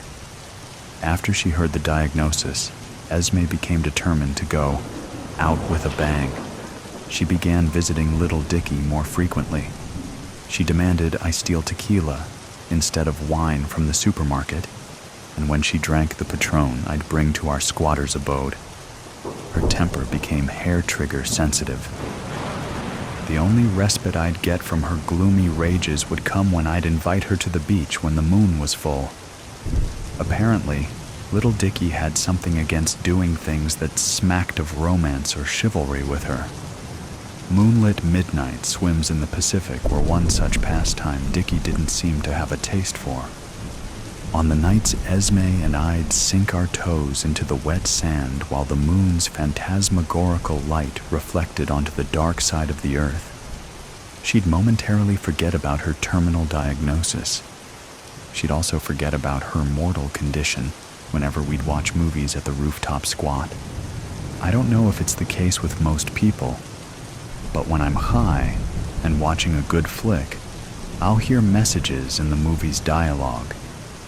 I'll also interpret anything someone says out loud about the film to have personal relevance. I've heard these phenomena are called thoughts of reference by those in the field of mental health. Schizophrenics have them, but I guess when I'm high, I might get a little schizophrenic. Makes me wonder why I keep smoking the cosmic kush. But one night, while viewing Scarface with Esme for the 5th or 6th time, she said something along the lines of, "God, it's just so good. I can't get enough of it." To my cognitively distorting and high mind, Esme wasn't talking about the film's extended denouement where Tony Montana gets shot by his sister, then exterminates a battalion of rival narco-gangster cockroaches before he ends up floating face down, bloodied and bullet-riddled in his "The World Is Yours" Miami drug boss mansion. No, Esme wasn't talking about the film. My mind interpreted her statement as referring to her relationship with little Dickie. Before Montana gets the shotgun blast in the back that finally does him in, Esme exclaimed, "Jesus, we all know he's doomed." When she said that, I couldn't help but believe that she was referring to our friend and benefactor, Desmond. If for whatever reason Desmond was doomed, Esme and I would soon be off the rooftop and into the street, nowhere for a loving couple to be, especially when one in the pair has terminal cancer. I didn't know whether Esme's words would attract fate, but I knew that her despair was making her behave more erratically. She started to break down in tears when she'd think of having to be holed up in a hospital or hospice, awaiting the inevitable during the last stages of her disease. That night after the movie, and while coming down off the perception-altering shrubbery, I decided to take a course of action. The next morning, I bought 2 tabs of acid off Tripster Todd, a boardwalk dealer of LSD, and various other hallucinogens. I told Esme that we'd go for a swim at the beach after I got off my shift at midnight. We walked to the beach at close to 2 a.m. On the way there, I picked a purple flower, whose name I didn't know from a garden in front of a well-tended house. As we walked, I put the flower in Esme's hair. The moonless night sky's inkiness was blinding. The tide was low, and we had to walk a good distance to the water. There was no one on that portion of the beach except for us. As she dipped down into the waters ahead of me, Esme expressed her gratefulness for not having any open wounds, given that a recent outbreak of carnivorous bacteria made coastal immersions risky for bathers thusly exposed. Before going waist-deep into the water, I surreptitiously took the 2 tabs of LSD I'd bought from Tripster. After letting the acid dissolve, I gave Esme a prolonged French kiss. In little time, my vision, swayed by the acid, started playing tricks on me. Although there was virtually no light on the beach, my eyes summoned a warm, radiant glow in the heavens above. "Jav, I feel funny," said Esme. I splashed her with water and told her that she was okay, that everything was going to be okay. I knew what I had to do. I played out a dialogue in my mind where I said, "You need to confess," and asked her why she was always going to see little Dickie. In my mind, she responded, "My lips are sealed." "That's exactly what they aren't," my courageous imagination told her. We were up to our solar plexuses in the ocean. I took hold of her shoulders and dunked her beneath. She came up, laughed, then, giddy from the acid, childishly said, "Jav, I'm going to die." I said, "No, you're not, love. You're going to live forever. Remember, Esmeralda Lucero is tougher than dirt." I repeated the dunking gesture, this time less playfully, taking a fraction of a second longer than Esme deemed comfortable for her to be under the tide. The third time I dunked her was even more forceful. She struggled in my grip under the water. I crossed a threshold. She freed herself from my hold, surfaced, then said, "What do you think you're doing?" More in the form of an exclamation than a question. I smiled. The white of my teeth infuriated Esme more. "It's not funny, you hijo de puta. Why do I feel like I'm tripping?" She screamed before trying to dig her nails into my eyes. The time had arrived. I knew the cure. I put her neck into a vice-like hold in the crook of my right elbow and dunked her under the dark waters again. Her arms flailed about. She tried to kick, she writhed, but I held fast. I could hear her submerged cries, but they were muffled and accompanied by an upbubbling of exasperated air. Her writhing gradually slowed down until she managed a last, weak exhalation and final spasm, and then yielded her spirit to the Pacific Ocean. I left her body floating where I had drowned it. Even though no one had heard or seen what transpired, I was still tripping on the acid, and the walk back to Desmond's apartment building was haunted by bogeymen and illusionary images of people pointing fingers and whispering accusations. I climbed the stairs to the rooftop where my unhoused person's hovel was located, lit a cigarette, and was overcome by an urge to write a song. I took out my notebook and a pen and started scribbling. Moonless night, world's delight, me, you drowning, out of sight, we fear most. Give up the ghost, but before we do, let's make a toast on our tongues. Still feeling young, summon moon, and avoid the sun. We'll be scared, 'cause we've dared. Court Pluto, in Neptune's lair. I put the pen down, satisfied with the verses, and thought of the poor and beaten down, of the fact that we are all victims to the onslaught of implacable and incorrigible time. I thought of what could have been, and of what now would never be between Esme and me. After another cigarette, I laid on my rooftop sleeping bag, unable to forgive myself, despite my best intentions, for the simple thing, the merciful thing I'd done. Before I knew it, I had cried myself to a still and unrepentant slumber, the sleep of both the wolf and the lamb, of the innocently voracious and the imperfectly innocent. Mother Nature, the story of a serial killer. I don't think fuck, or any other derivative of that monumental word, should be changed to duck when I finger bang my passion into a text. If I ask a man to come over, we're not going to duck anything. South. Also, do you know that ducks take part in forced copulation?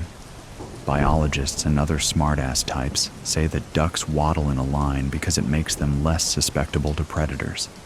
They say the waddle also helps them forage for food. But I think they do it because back at the duck pond, the male ducks waddle their way into organized gang rapes of the female ducks. And ducks kill ducklings. All sorts of shameful criminal acts happen at the duck pond. Yet, some people don't want to eat ducks because of that cute waddling line. A duck is a lucky fuck that way, at least until it gets raped by other ducks, murdered by its parents, or a human who fails to find the charm in waddling decides to eat it. Predator.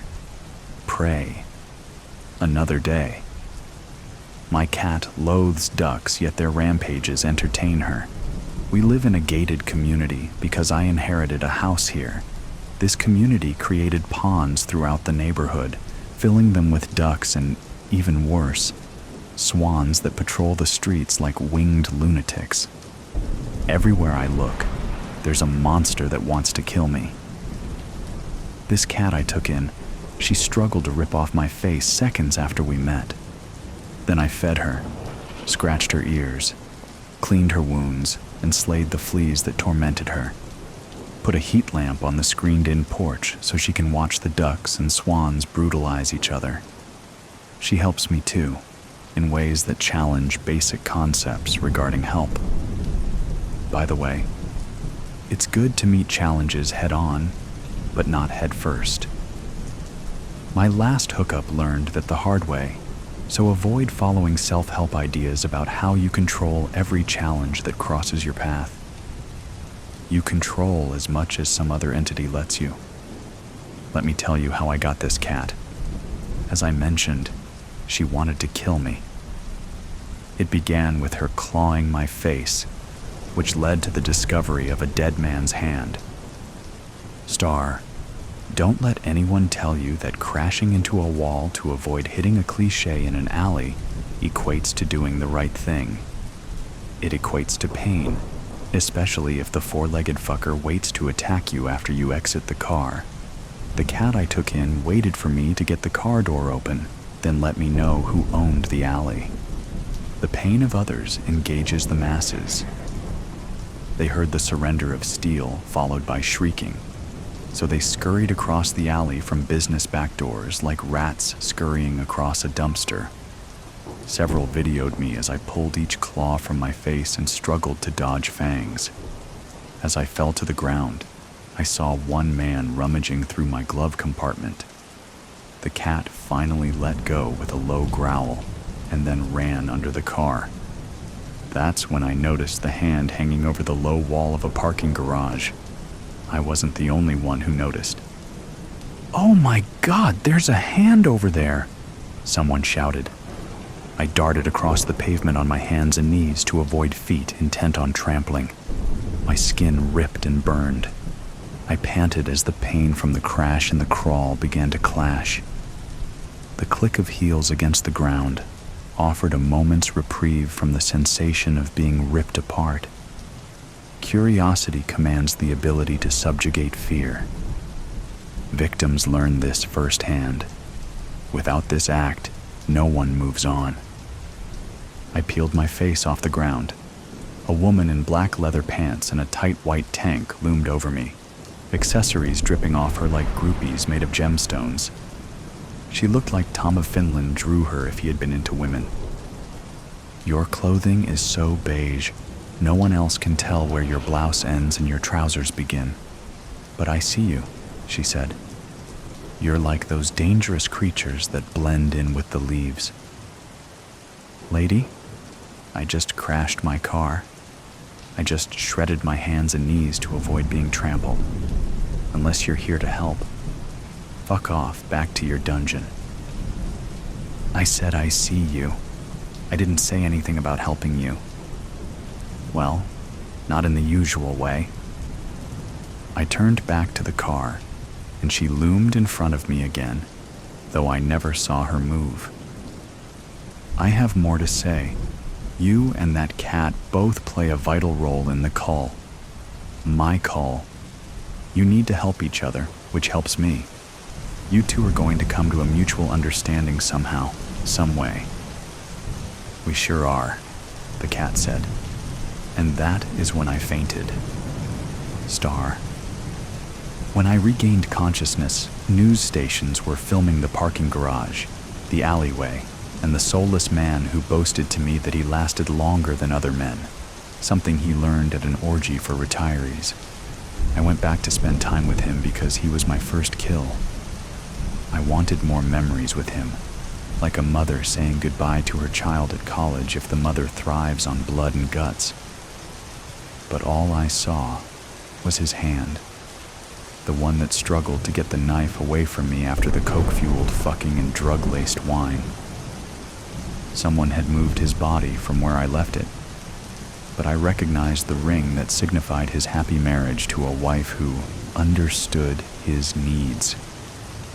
I longed to roll in his innards again, but it wasn't meant to be. The leather-clad woman told the EMTs to let me go. "It's like she was never here," she said, cradling the cat. She knows nothing about a hand or any job related to it. The EMTs smiled. I felt like a kitten, but at least I was not a duck waddling into a bad group hug. Not yet.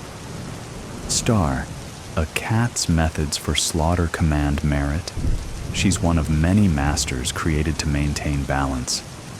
At least I didn't ask a rhino to handle your tutelage, Mother Nature said, as she stretched her stiletto boots across my table. That's a one-time lesson, and quite an ugly one. You arranged the crash. You made choices that led to this moment. The cull relies on your choice and my preference. The cull demands my attention around the clock. That same attention consumes you, yet you lack any real skill at killing. You're uninformed about death, how to cause it, or navigate it with a professional standard. You left the body in a place where a homeless man sleeps, so he moved it. You have no real control. None of you do. You make choices while lacking control. That amuses me. Like arms grasping for God through the foam of a typhoon amuses me. Well, at least we do something right. I want you to live for an extended period of time, but you need more skill when you kill. You choose to kill. Fine, that helps me. But give me something to look forward to besides banality. You gush over your achievement, but last night in this city alone, 15 people killed a person they met online for sex. All obvious, sloppy efforts. Enough. The cat can give you some skill and flair. I mean, really, you two work well together. That alley battle was tremendous. Otherwise, look forward to death row.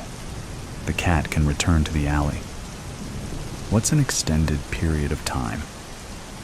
You can't live forever, so until the cat dies. Keep in mind, that stuff about 9 lives amuses me too. Meow. Sabrina sat with one leg in the air, licking her ass. Master indeed. Yet masters die too. What will happen after I die? Maybe I wanted the dead to reach out through the veil and tell me.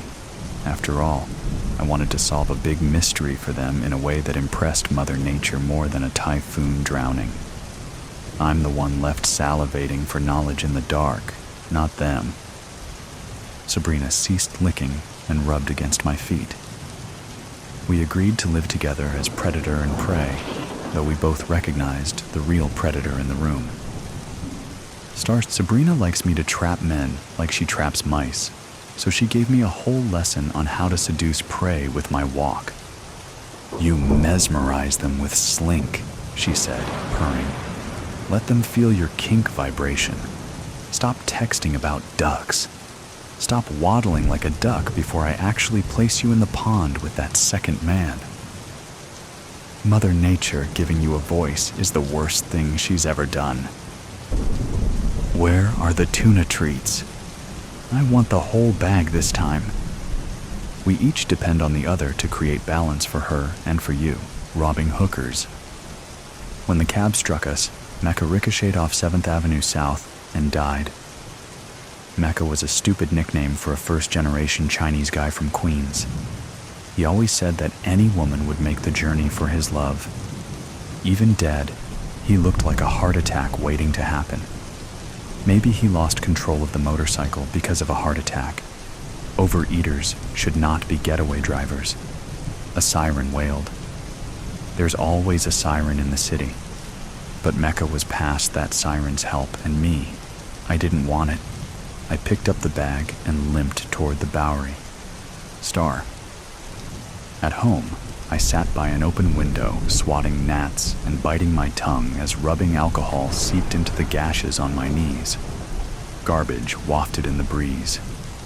Everything surrenders during summer in the city. It would be my luck to rob an in-call service, then die from an infection caused by a motorcycle wreck during the getaway. A small bag of clothes and the money sat by the door. I had planned to leave for Port Authority right away, but surrendered to the Chinatown futon instead. When I woke up, I opened another beer and wondered about the protocol for riding a bus cross-country drunk. What the fuck? It's not like it's first-class transportation, or like they'll ask me to drive. I can be drunk, I thought.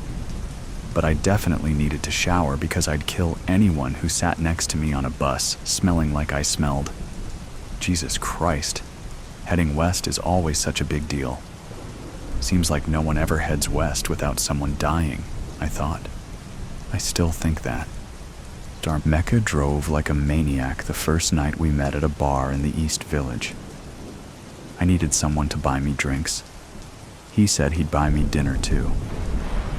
The bike flew toward the West Village like a shooting star that sizzled to its demise at an outdoor cafe full of hopefuls searching for a spark or some such fuckery.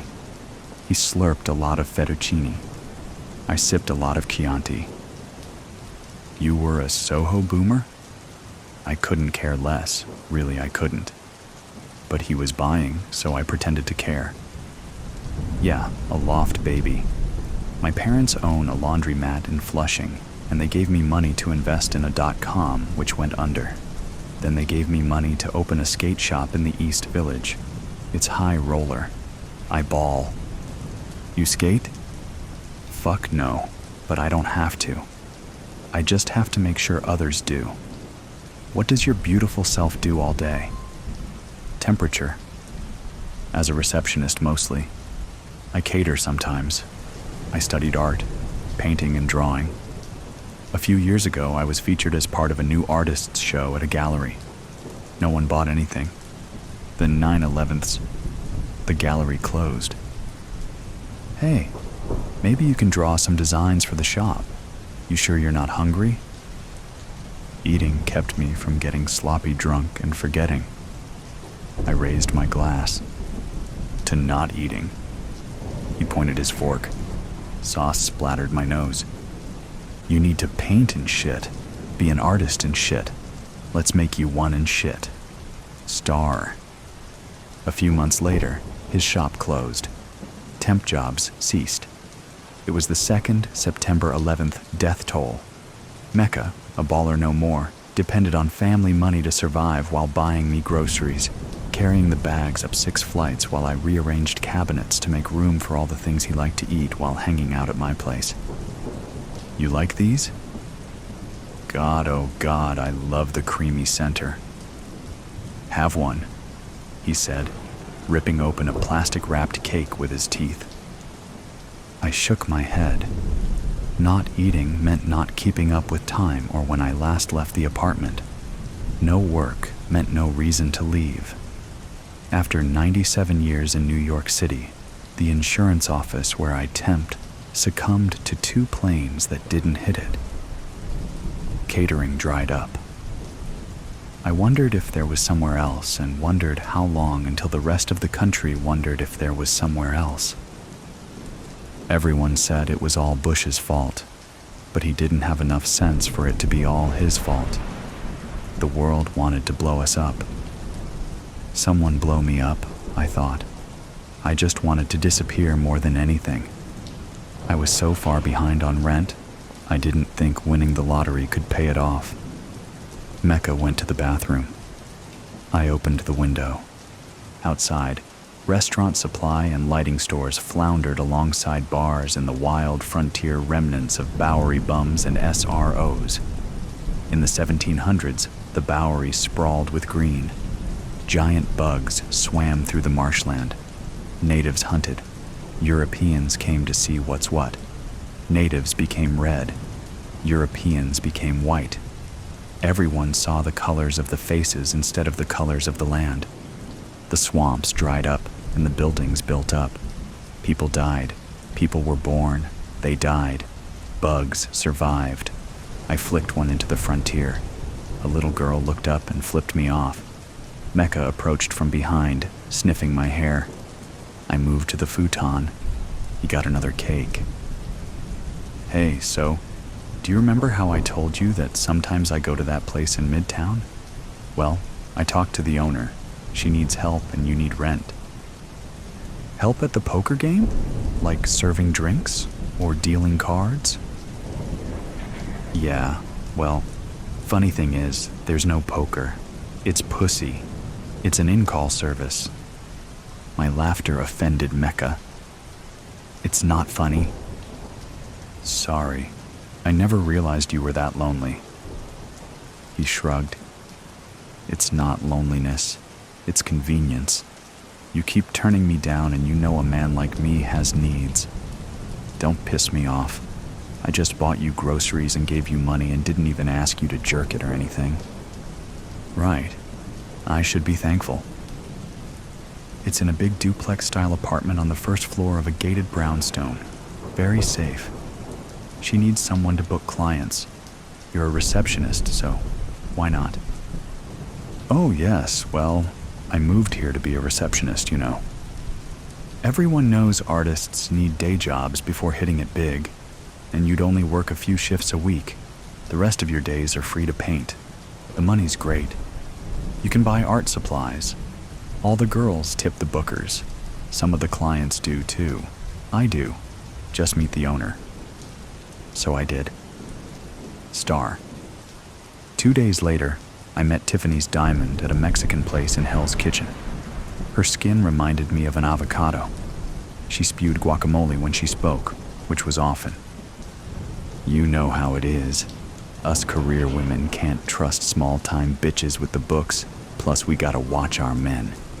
Jesus, ain't it awful? How many times did one of my true loves spend my money, then turn around and tell me to fuck someone for more?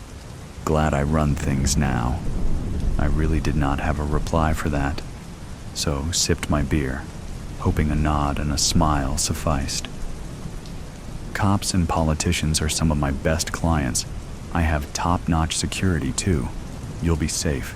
Coming in as a phone girl shows initiative, and if you want, you can take some clients, too. You got a not-so-hard look that men like for the girlfriend requests. All my girls look like whores that have a side job as gladiators, though you and I both know a man will fuck this here burrito if nothing else is around, she said, bean juice dripping down her chin. Just keep it in mind. For now, I'll show you how to know who's a legit client and who's not. If you keep things classy, you know, keep the towels and soap stocked so the girls can wash their pussies, we'll get along just fine.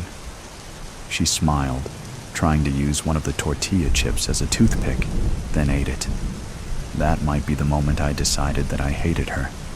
Tiffany's diamond, a hooker without a heart of gold. Star. She used an intercom for clients, and they had to provide a password after buzzing the apartment. The work was okay for a while, but I kept wondering about that somewhere else. When I realized that she didn't use cameras, and she didn't plan on replacing the security guy she fired for eating her leftover guacamole, I decided to rob her. I knew where she kept the cash. I knew where she kept her guns and knives. I knew Mecca would help me because his first-generation parents were tired of his antics. They worked hard. None of us did. Star, Mecca, and I waited by the gate for someone to exit. Then we waited for someone else to come out of the building. We acted like we'd been looking for a key, then walked in, sliding ski masks over our heads as we approached the door. When one of the girls brought out the garbage, we forced our way in, shoving everyone into a bedroom. Tiffany's reached under the couch cushion for her gun. I knew the gun wasn't there because I moved all the weapons the last time I worked. Mecca shoved everyone into a bedroom and told them sit on the floor, heads down, while I emptied out the cash from the hiding spots. I had to keep an eye on Mecca too, because he was so nervous that he forgot to pack 2 helmets. The gun shook in his hand. We had agreed not to talk. Then he talked, and even worse, he said my name. Let's go, Lori. I knew Tiffany's heard him. As we ran out the door, she said, I will blow off their fucking heads. But we had her guns, and we were gone. Star. I never said anything to Mecca about saying my name. There was no time. I hoped he didn't know. I hoped he died a hero in his own mind. He thought he was helping me, and he died thinking I'd show him around California. And honestly, it was my day off. And I'm pretty short, so it's not like it would be that hard for even Tiffany's to figure out I was behind one of the ski masks. So there I sat, everything done poorly, planning a new life. The sunlight bouncing off an illegal cable hookup on a roof across the street got my attention. Soon, such second-rate sunsets would be a memory. I decided to shower. California, here I come, right back where I never started from. I sang to myself, painting on the beach, working in a bar. It could be good for me. Gonna do it right this time, I thought. The thought didn't last. A sharp whistle pierced the air. It sounded like a piano falling in a cartoon. I ran to the window. Traffic lights blinked. People screamed. On the sidewalk, a man and woman cowered. "What was that?" the woman said. "We should call 911, he replied. "I'm calling. Are you calling? My call's not going through. It's September 11th again." "My phone works. Besides, it's August. Can't be September 11th. Then it's August 14th. August 14th is the new September 11th. An old man stumbled off a stoop. "I got a weather radio. It's a power outage. Other cities got hit too. I'd rather go through 9/11 again. At least I didn't lose my window unit then. It's 900 degrees, and I gotta listen to you monkey fuckers." A woman walked toward the old man. "You sick son of a bitch. My mother died in the first tower." "Aw, I got a dead mother too. Typhoid fever epidemic of 1812. The arguing continued, but I had no time for it. I wished I could take a plane, but they would be backed up for hours now, and all the 9/11 security made them too risky anyway. A power outage meant no subway and a cab nightmare. Maybe I could hitch a ride to Port Authority and just wait for the buses to start rolling again. I had already robbed someone and watched Mecca die. Hitchhiking was the least of my worries. Still, I had left the guns with Mecca. Suddenly, my landline rang. Hello. I keep saying that cell phones are just a fad. Look, here I am calling you from a payphone during a blackout while everyone else is jamming up the towers. People act like those things are something, but mark my word, they'll be gone by 2007. There's nothing else you can do with them but listen to them fail during an emergency. Cigarette smoke never sounded so serious. That was odd to me, as that serious sound was coming from a woman who reminded me of an avocado. But I knew I was in trouble. Is it in a suitcase? Bus or train? I always wondered why you never got any new clothes with all the money I paid. Now I know, it wasn't enough. You got greedy tastes. You're a fine one to talk. All the money you make, you still look like Jersey. Jersey's got rents and restaurants just like the city. Sometimes they're better than what you find here. Matter of fact, I went out there to replace some hardware. The people I know in Jersey got great hardware. And now that my favorite Sopranos extra has driven back to the city with me, a blackout hits. Our hardware works great in a blackout, though. How did you get this number? The question should really be whether or not I shoot that old man who keeps screaming about his air conditioner before or after I shoot you. The phone went dead. Kneeling under the window, I scanned the street and saw Tiffany's standing by the payphone next to the bodega with her hair blowing like straw in the breeze. A guy who actually did look like an extra on The Sopranos got out of a black sedan. Tiffany's had the nerve to put out her cigarette, then chew on an ice cream cone as they crossed the Bowery to kill me. I grabbed a knife and stood to the right of the door, unlocking it slowly. I cracked it just enough to see what was what. For the first time in a long time, I felt hungry. It took a while, but heavy pants finally echoed up the stairs. Why do you always have to hire people that live in 6th floor walk-ups? The man said, leaning on the banister. Good God, I can't kill anyone until I catch my breath, Tiffany said. I flung open the door with the blade down and plunged the knife into the extra's back. He tumbled down the stairs. I turned and came face to face with that ice cream cone. Only then did I realize I needed 2 knives. Killing isn't as easy as it looks in the movies or even on the news. It requires planning to do it well. Tiffany's didn't even have her gun out, and she was dumb enough to warn me she was coming. But living as I live now, I know that the criminal mastermind is a thing of fiction. Most criminals suffer from egos, not masterminds. Crime or life just comes down to thinking you can take and eat and move on. I decided that I was ready to move on and find out about that somewhere else. I shoved her against the wall. White powder glistened on the edge of her nostril. The ice cream fell to the floor, which probably infuriated her more than anything. She growled. I growled, sinking my teeth into her nose. Her nails pierced my scalp. I pulled back and wrapped my hands around her neck, then squeezed until she died. Maybe I should say more after all these years, but that's how I think of it, because I can't think about it. I ran back into the apartment and grabbed the money and bag. I realized that I needed something to help carry them because of the blackout, so I grabbed my mini grocery cart. If I could roll a mini grocery cart from the Bowery to Port Authority, I could find that somewhere else. I told myself to put 1 foot forward. I didn't look at the extra when I passed him in the hallway. I just kept moving. Manhattan's easy to walk, I thought. The blackout won't last forever. I can disappear, I told myself, wiping sweat from my eyes. All I have to do is endure one hell of a bus ride with a few stops in between. Around 6th and 8th, a bodega owner stood in front of his bodega, passing out all sorts of goodies. He waved a can of beer and a sandwich at me. Where are you going?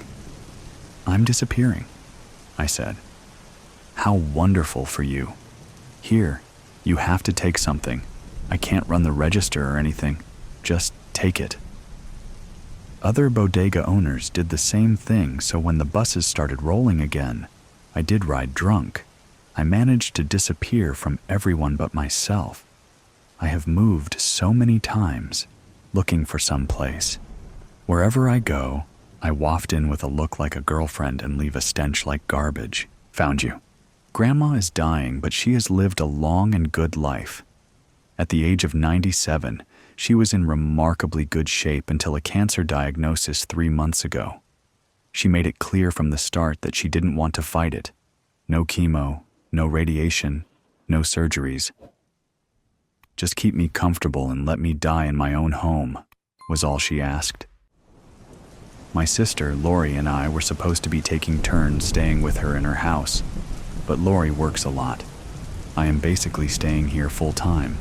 Fortunately, my job is a remote research position. Grandma was skeptical when I told her that I could work from home, or from her house, or wherever I happened to be. For her, a job is a place to go every day, not something you can do just by opening up your laptop. I set up a makeshift office at her dining room table. After working in silence for a few hours, I decide to check on Grandma. Sure enough, she is asleep in her room. I have noticed that she is sleeping more and has more episodes of confusion. Hospice comes by once a day to check her vitals, see if she needs more meds, and let us know how she is doing. I begin to think about my grandma's life, the life that is about to end. I need to think about that, about the obituary anyway. I begin making some notes. Born Annie Lee Morton in 1928 to Deborah and Leroy Morton, she grew up in Smith County. At the age of 16, she got a job at the snack counter of the old Songbird drugstore. It was there she met John Joseph Lane, or Jojo as everyone called him. They married in 1950 and welcomed a son in 1955. Mrs. Lane went on to move to Livingston. She began a job with the Renault Insurance Agency as a secretary in 1964, where she worked until her retirement in 2002. In her retirement, Mrs. Lane remained active with the local theater, as a library volunteer, and with local charities. Many in the community remember her warmly. She was preceded in death by her son, Jacob Lane, several years ago. She is survived by his daughters, Lori and Maddie Lane. I stare at the notes in front of me. I can't believe that is all there is. After 97 years, there should be more. I look out the window. The backyard is filled with dry brown leaves. My grandmother always kept everything so tidy, and the yard was no exception. Until the cancer, she raked those leaves herself. If she looks out her bedroom window, she will see how neglected the yard is, I think. I retrieve the rake from the backyard shed, and I think about the short obituary. The truth is that Grandma's life had one big black hole. It was the void left by her husband and my grandfather, John Joseph Lane, or Jojo as everyone called him. My dad died in a car accident when I was 9. I then developed a burning curiosity to find out everything about his life and his family. My mother had packed away most of my father's things. I looked through them and found them lacking in giving me any clue about who he really was. So, when I spent time with my grandma, I looked to her for information. I rummaged through my father's old room, and that was where I first found pictures of my dad's father, Jojo. Grandma always spoke highly of Jojo. He was a good father, a good husband. They were in love and happy. My dad, as a boy, had adored Jojo. What happened to him? I remembered asking Grandma. Did he die? She was in her 70s then, but had the face of a younger woman. Her smile faded away, and her eyes became serious. He left one day, she said. But where did he go? I pressed on. At the age of 9, I didn't understand the concept of separation, abandonment, or heartbreak. I don't know, honey. You see, he had lost his job, and we were struggling, she explained. Sometimes, I think he just, maybe went off somewhere and decided to disappear. I remember being shocked and horrified at the prospect. As a child, I didn't know that people could just vanish, except for kids who were stolen. But adults, never were they supposed to disappear. After that, I never asked any more pointed questions about Jojo, but sometimes Grandma would make a remark that would give me a snippet of information. His favorite meal was meatloaf with mashed potatoes, peas, and yeast rolls. He was a good dancer.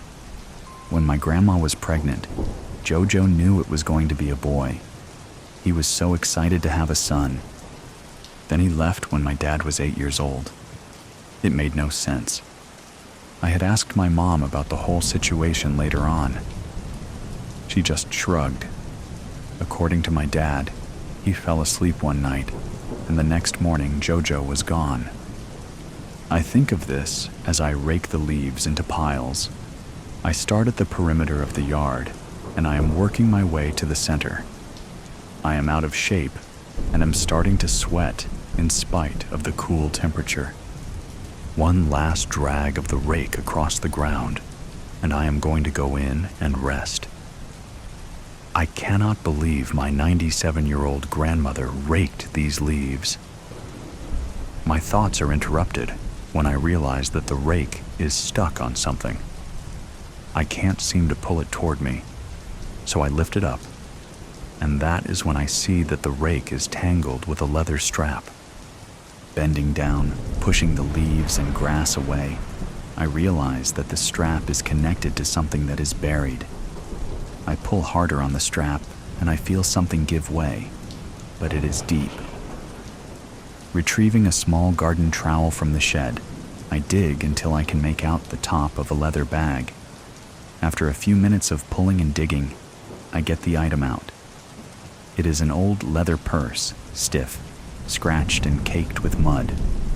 The clasp on top is an old clasp, the kind with two metal pieces that wrap around each other and make a snap sound when they are forced closed. It is rusty, but after some effort, I manage to pry the purse open.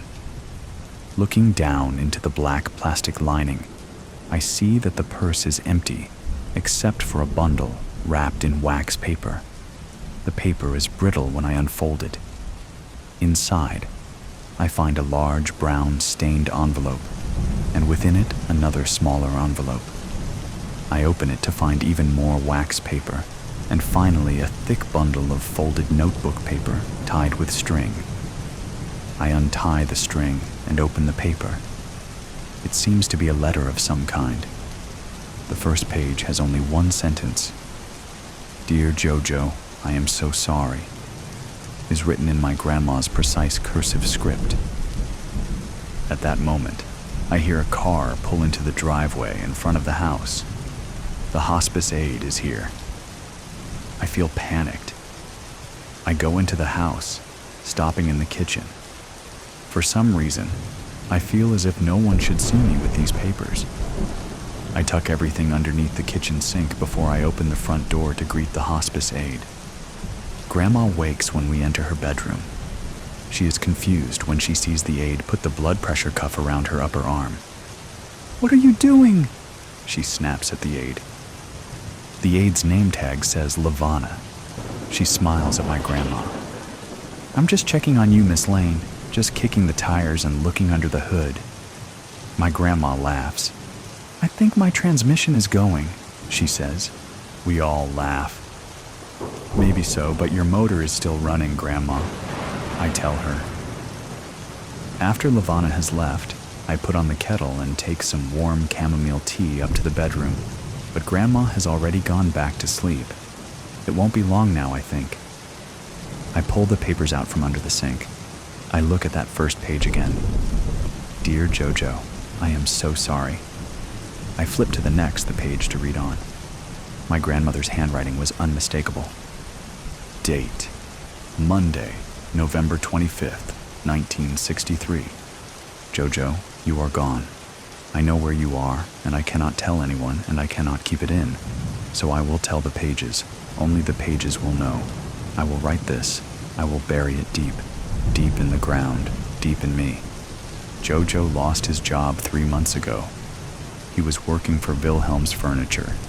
He had been there for years. But then the owner died and the place shut down, laid everyone off. At first we weren't worried. But then, when Jojo started trying to find work, he couldn't. No one was hiring. Not the factories, not the stores. Then, we got behind on rent. The landlord said he would work with us, but then the gas bill went unpaid and got turned off. It was getting colder. I dressed in layers. I dressed our boy in layers. I scraped together meals of salt and pepper and butter and rice. Finally, we got into a fight. I told Jojo. He was no kind of man, no kind of father, that couldn't even feed his child, couldn't even keep him warm. Jojo, I will never forget your face when you left that night. I looked up for a moment. So there had been an argument, but that hardly explained the fact that Jojo was never seen or heard from again. I flipped to the third page, hoping to find answers. Grandma had written this page later. Date: Wednesday, November 26th, 1963. Jojo, you came back. You left, but you came back, and you had money. A big wad of cash. It looked funny. It was smeared with something, and then I realized that it was blood, and you were bleeding from your side, but you said it was nothing. You told me to hide the money, use a bit of it to buy food and pay the gas bill and rent, but hide the rest. Then you said you had to leave. Jojo, You said you were going to go to our cave, the one we used to go to when we were courting. You would be back in a few days. If anyone asked, I was to say that you were out of town, looking for work, and that you would be back, but you never came back. Within the handwritten pages was a newspaper clipping. It was about a robbery of a tavern 2 counties away. I read the clipping carefully, suspecting what it had to do with JoJo. The headline was big and bold in all capital letters. Robbery gone wrong. 1 dead, money missing. Officials are still trying to piece together what happened at Big Al's Tavern on the night of November 23rd, 1963. The tavern was reportedly not very busy, and the last customer who left at midnight reported seeing the owner, Al Harvey, cleaning the counter as he usually did at closing time. The next morning, Big Al would be dead on the floor of the tavern, and a trail of blood led out the door. Unfortunately, it was impossible to track further because of heavy rain during the night and early morning hours. Eyewitness accounts state that a man in a red-checked shirt was seen running into the woods behind the tavern. So JoJo, desperate to provide for his family, had committed a robbery. It was almost heroic, but I couldn't push away the grim thought that he had somehow killed a man in the process. Looking down into the bundle of paper, I see another newspaper clipping. Big Al put up a fight. Sheriff Ernest Glenn stated in an interview that officers have been able to figure out what probably happened during the robbery at Big Al's Tavern on the fateful night of November 23rd, just 1 day after the assassination of our president. While the nation was in mourning, someone entered Big Al's just after closing to rob the tavern. Big Al was no pushover, however, and had other plans for the perpetrator. From the amount of blood spilled, it looked as if the unknown assailant was stabbed deeply, at least once. Unfortunately, Big Al was injured during the struggle and died of a head injury sustained when fell and hit the wooden bar top on the way down. Sheriff Glenn made this statement: "Wherever the assailant is, he will be looking for a hospital. He is going to have to get patched up somewhere. We will find him. It doesn't matter if Al died from the fall. We will be looking at murder charges." The next page was dated Friday, December 6th, 1963. It was written in Grandma's handwriting. "Dear JoJo, I went to the cave. I know you told me to wait, but I went to the cave where we used to go, where we spent so many hours talking with each other, loving each other. I found you there, my darling. At first I was relieved to see you, sitting against the wall. Then I saw the blood that had poured out of you, your eyes unseeing, your skin marble cold, and there you were in front of me, and gone at the same time. I will tell no one. I love you, and I will tell no one what you did or where you are. Goodbye, my love." After that, she had written one more thing: $5,576. I guess that must have been how much JoJo had gotten from the robbery. I was stunned. It was all here, the solution to our family mystery. JoJo had committed a robbery to keep his family fed and warm.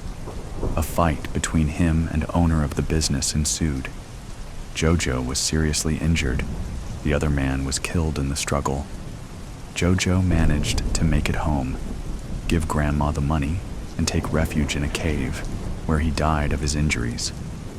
Upstairs, I hear my grandma stirring. I hide the papers underneath the couch cushion and run upstairs. She is out of bed and so confused. I need to get to work, she tells me. "Where?" I ask.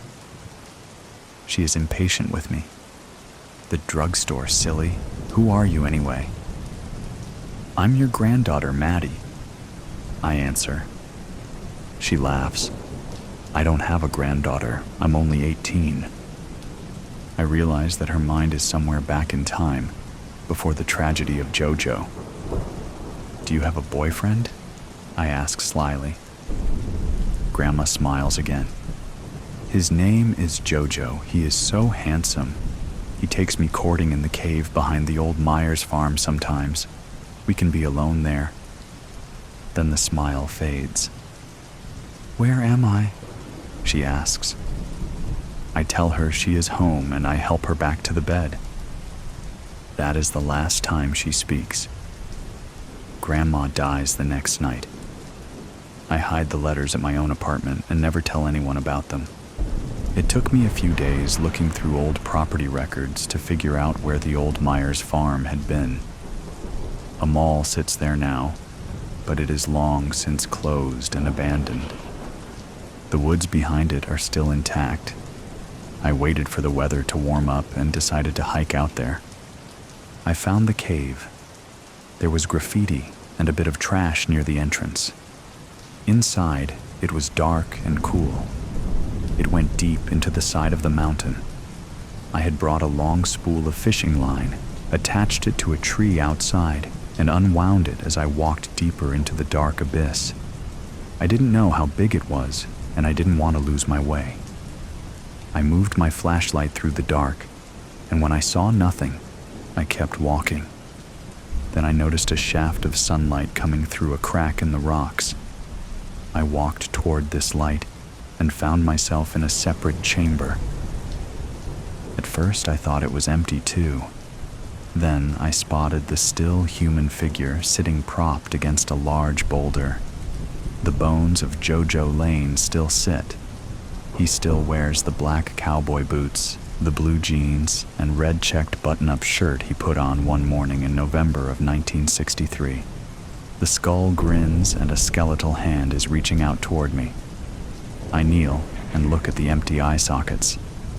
Found you, I say. Jojo doesn't reply.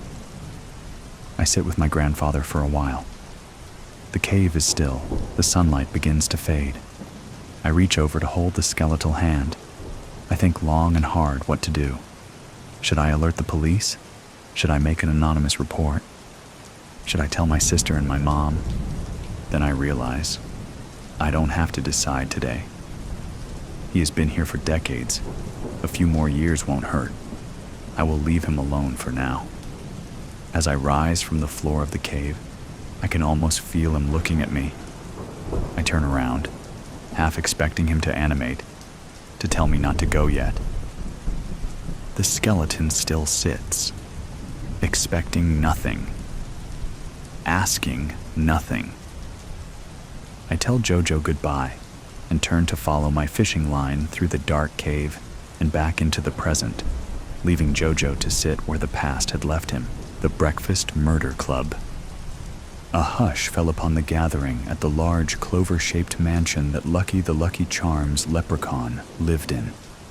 The guests looked in horror and sadness as they saw the body of the effusive leprechaun floating in the large clover-shaped pool that was located in the courtyard of the luxurious estate.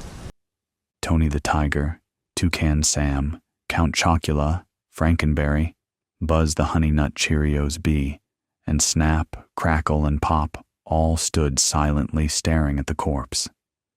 While their first impulse was to consider it an accidental death by drowning, something about the mangled nature of the body didn't add up.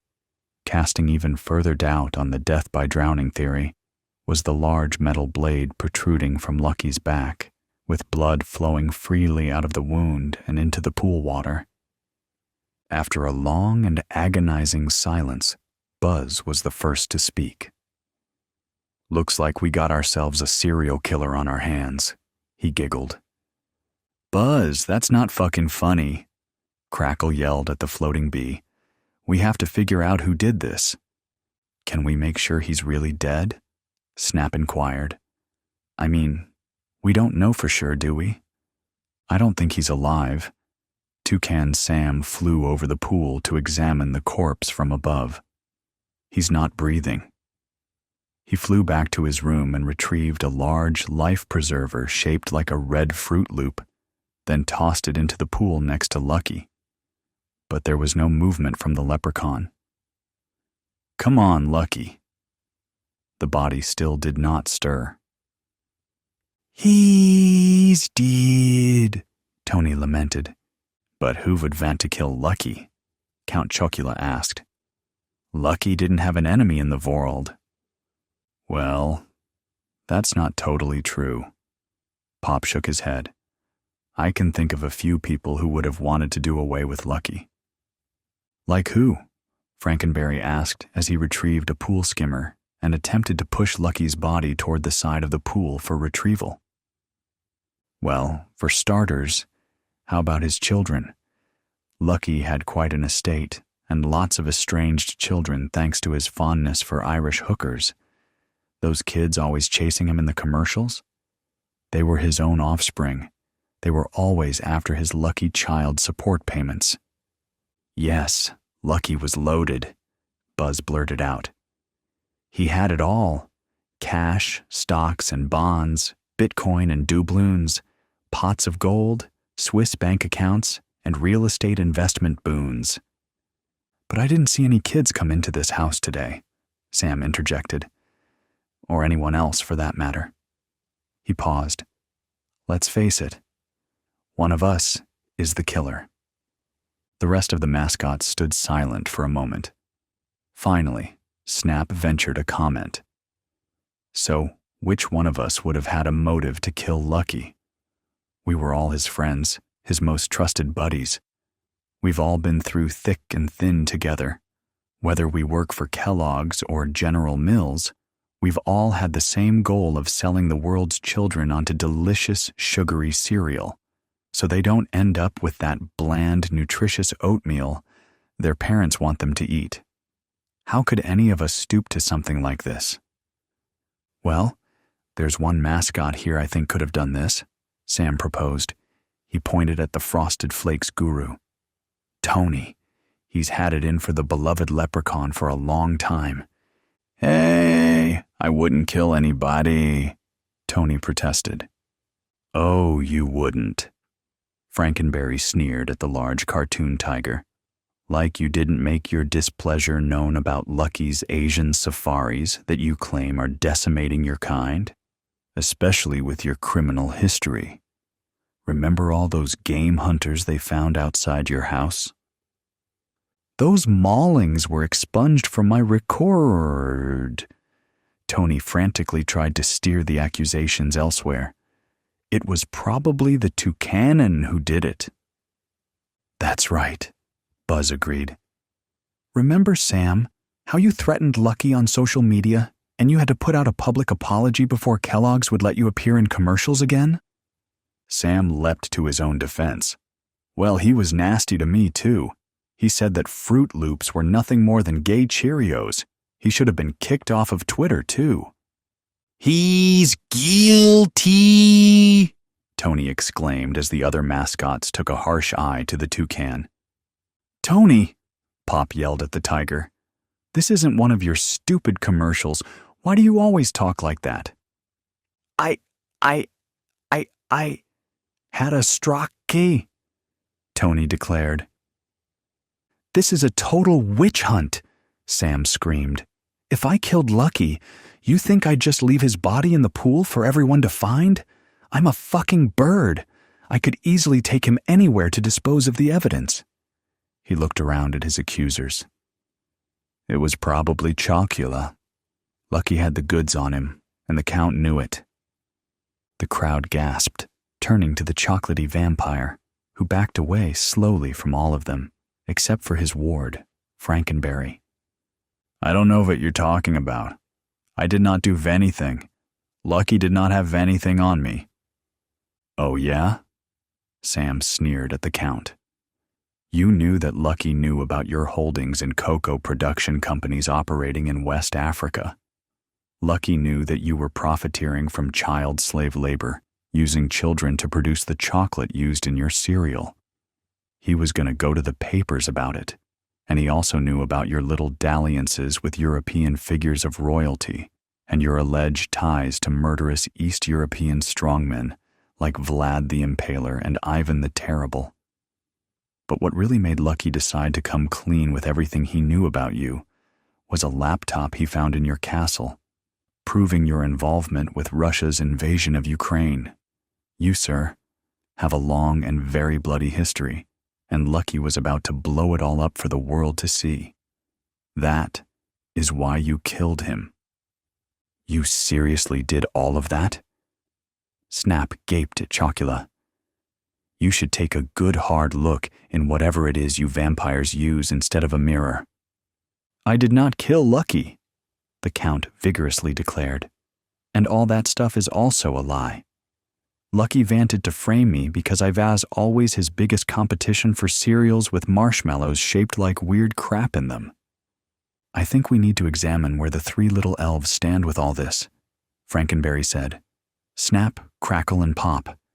Maybe one of you snapped, then another one of you cackled, and then the third of you popped." "Okay, what's our motive?" Pop asked belligerently. "Lucky and us go back many years. Us little guys gotta stick together, you know?" "Like you never had it in for the little leprechaun who works for your rival company," Buzz buzzed. "He always beat you in the little people's competitions at the breakfast conventions. Plus his cereal always did better with children aged 6 to 18, especially in those from wealthier households." Snap sniffled. "Yes, he was our whimsical little rival. But that doesn't mean any of us would kill him. If it was anybody here who did it, it was probably the pink monstrosity standing over there." Frankenberry frowned as the crowd turned in his direction. "Me? Screw you, you little elf. I would never kill Lucky." "Oh, yeah?" Snap asserted. "Like you never got into Lucky's face about all the rumors he spread about you, about the name of your cereal meaning it contained genetically modified berries." Frankenberry shook his head sadly. "Yeah, I guess it did hit me below the belt when he told people that. My sales went down over 20% because of him. Also, Lucky did sleep with your wife," Chocula added. "She said sex with me was like sleeping with a corpse," Frankenberry cried. "Well, I can't help that. I'm made of corpses. The hell was she doing with that little Irish runt anyway? His pecker is probably the size of a matchstick." "Whoa, I think we best move on," Sam suggested. "Wait a minute. We never talked about Buzz. Our flying friend here had a very good motive to off our beloved leprechaun." "Okay, I see where this is going, but I am not the killer," Buzz screamed. "Yes, Lucky interfered with my efforts to spread awareness of the threat to honeybees.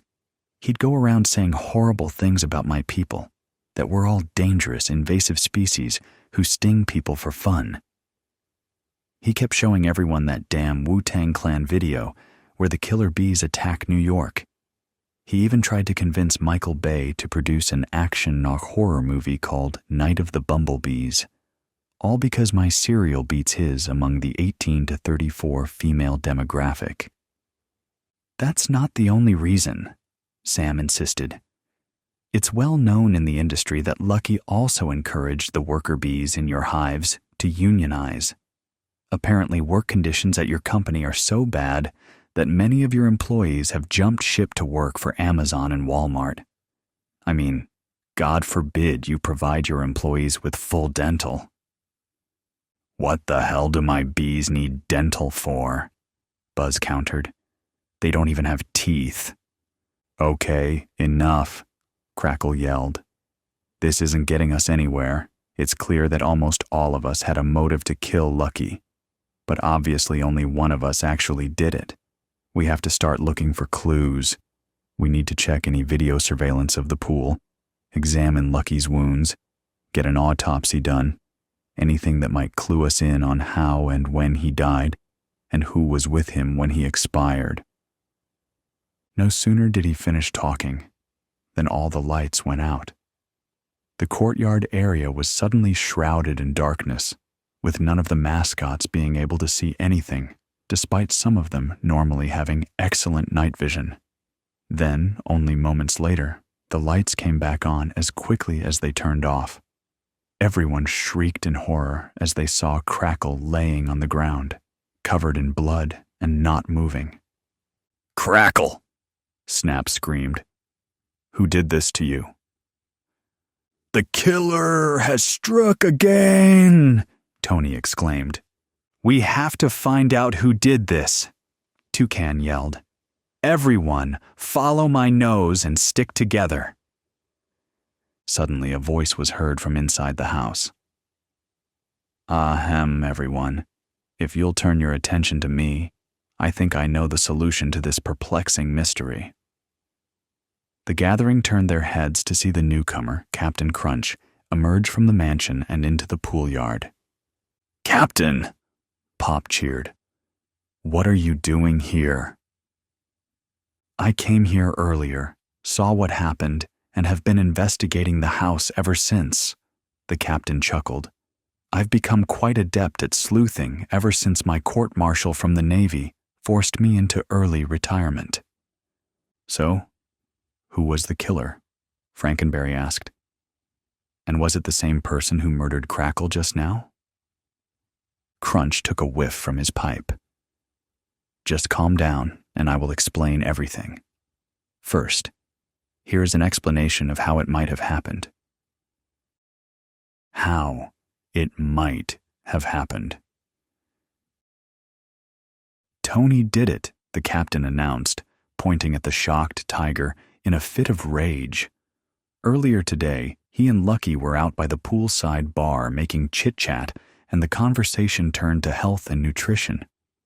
Tony repeatedly mocked the idea of marshmallows being considered a breakfast food, to which Lucky stated that marshmallows may not be a nutritious food, but that Tony was an endangered species, and his mother was a whore. Tony immediately and swiftly murdered Lucky, inserted a knife into the body, and threw it into the pool to cover up the telltale slash wounds, and then bribed Buzz to kill the power using his stinger so that he could make an escape under cover of darkness. But when everyone gathered at the pool instead, Buzz had to sneak away in order to cut the electricity. Tony then took advantage of the darkness to kill Crackle, before the others could start searching, and find out it was him who performed the dastardly deeds. "How dare you! It wasn't me!" Tony exclaimed. "Captain," Buzz belted out, "maybe you should stop with your bullshit detective work and go back to manning those glory holes or whatever else it is you did that got you kicked out of the Navy." Captain Crunch was undeterred. "Those are the facts, I'm afraid. As ugly as they may be, we have a double murderer and an accomplice amongst us right now." "You both are going to jail for this," Snap cried in between shedding tears for his lost companion. "The hell I am," Tony snarled as he bore his fangs belligerently. "You real deed." He leapt up and pounced onto the ground, roaring and throwing his claws aggressively at the other mascots. "You don't want to mess with the eye of this tiger," Buzz declared as he pointed his stinger at the crowd and prepared to dive bomb into them. "'Cause believe me, you won't be a survivor." "Well, this is all a fun little romp," Captain Crunch announced just as the fracas was about to go into full drive. "But it isn't actually how it happened. How about this? How about this?" "Toucan Sam is the culprit," Captain Crunch proclaimed once the mascots were all at his attention again. Lucky was about to publish a memoir detailing Sam's troubled history as a cocaine addict. Sam was afraid the revelation would cause parents to boycott Fruit Loops and tank sales of his product. So he waited until Lucky was alone in the pool yard, then pecked him to death with that long, fruity beak of his. The rest of the mascots were shocked, but Sam did not attempt to deny the accusation. "Well, yes, Lucky did meet his end with me. But aren't you forgetting about your little part in this, oh Captain, my Captain?" When Captain Crunch did not respond, Sam was quick to continue. "When Captain Crunch arrived at the scene, I knew he would figure things out. So, I blackmailed him into covering up this crime, by threatening to reveal to everyone his association with Jeffrey Epstein. So while we were all arguing back here, Crunch cut the power so that I could kill Crackle and take the heat off of myself for long enough to smuggle Lucky's body away from the house. But guess what, Captain? Our deal is off. You weren't supposed to reveal yourself in this manner, and now we're both fucked. Aye, Toucan. That is so, Captain Crunch proclaimed. There is indeed a lesson in all this. Blackmail and hidden secrets are tempting to use, but are as dangerous to their wielders as they are to their targets. But do not despair, Toucan, for that is also not how it happened. Here is the real solution to this mystery. What really happened? No one killed Lucky, the captain announced. In the interval before his body was discovered by you all, I conducted a thorough examination. Though it may look like foul play, his death was actually caused by drowning as a result of acute alcohol poisoning, brought about by his ethnicity, as well as his despondency over losing yet another child paternity case, this time to a Brooklyn mother of 4.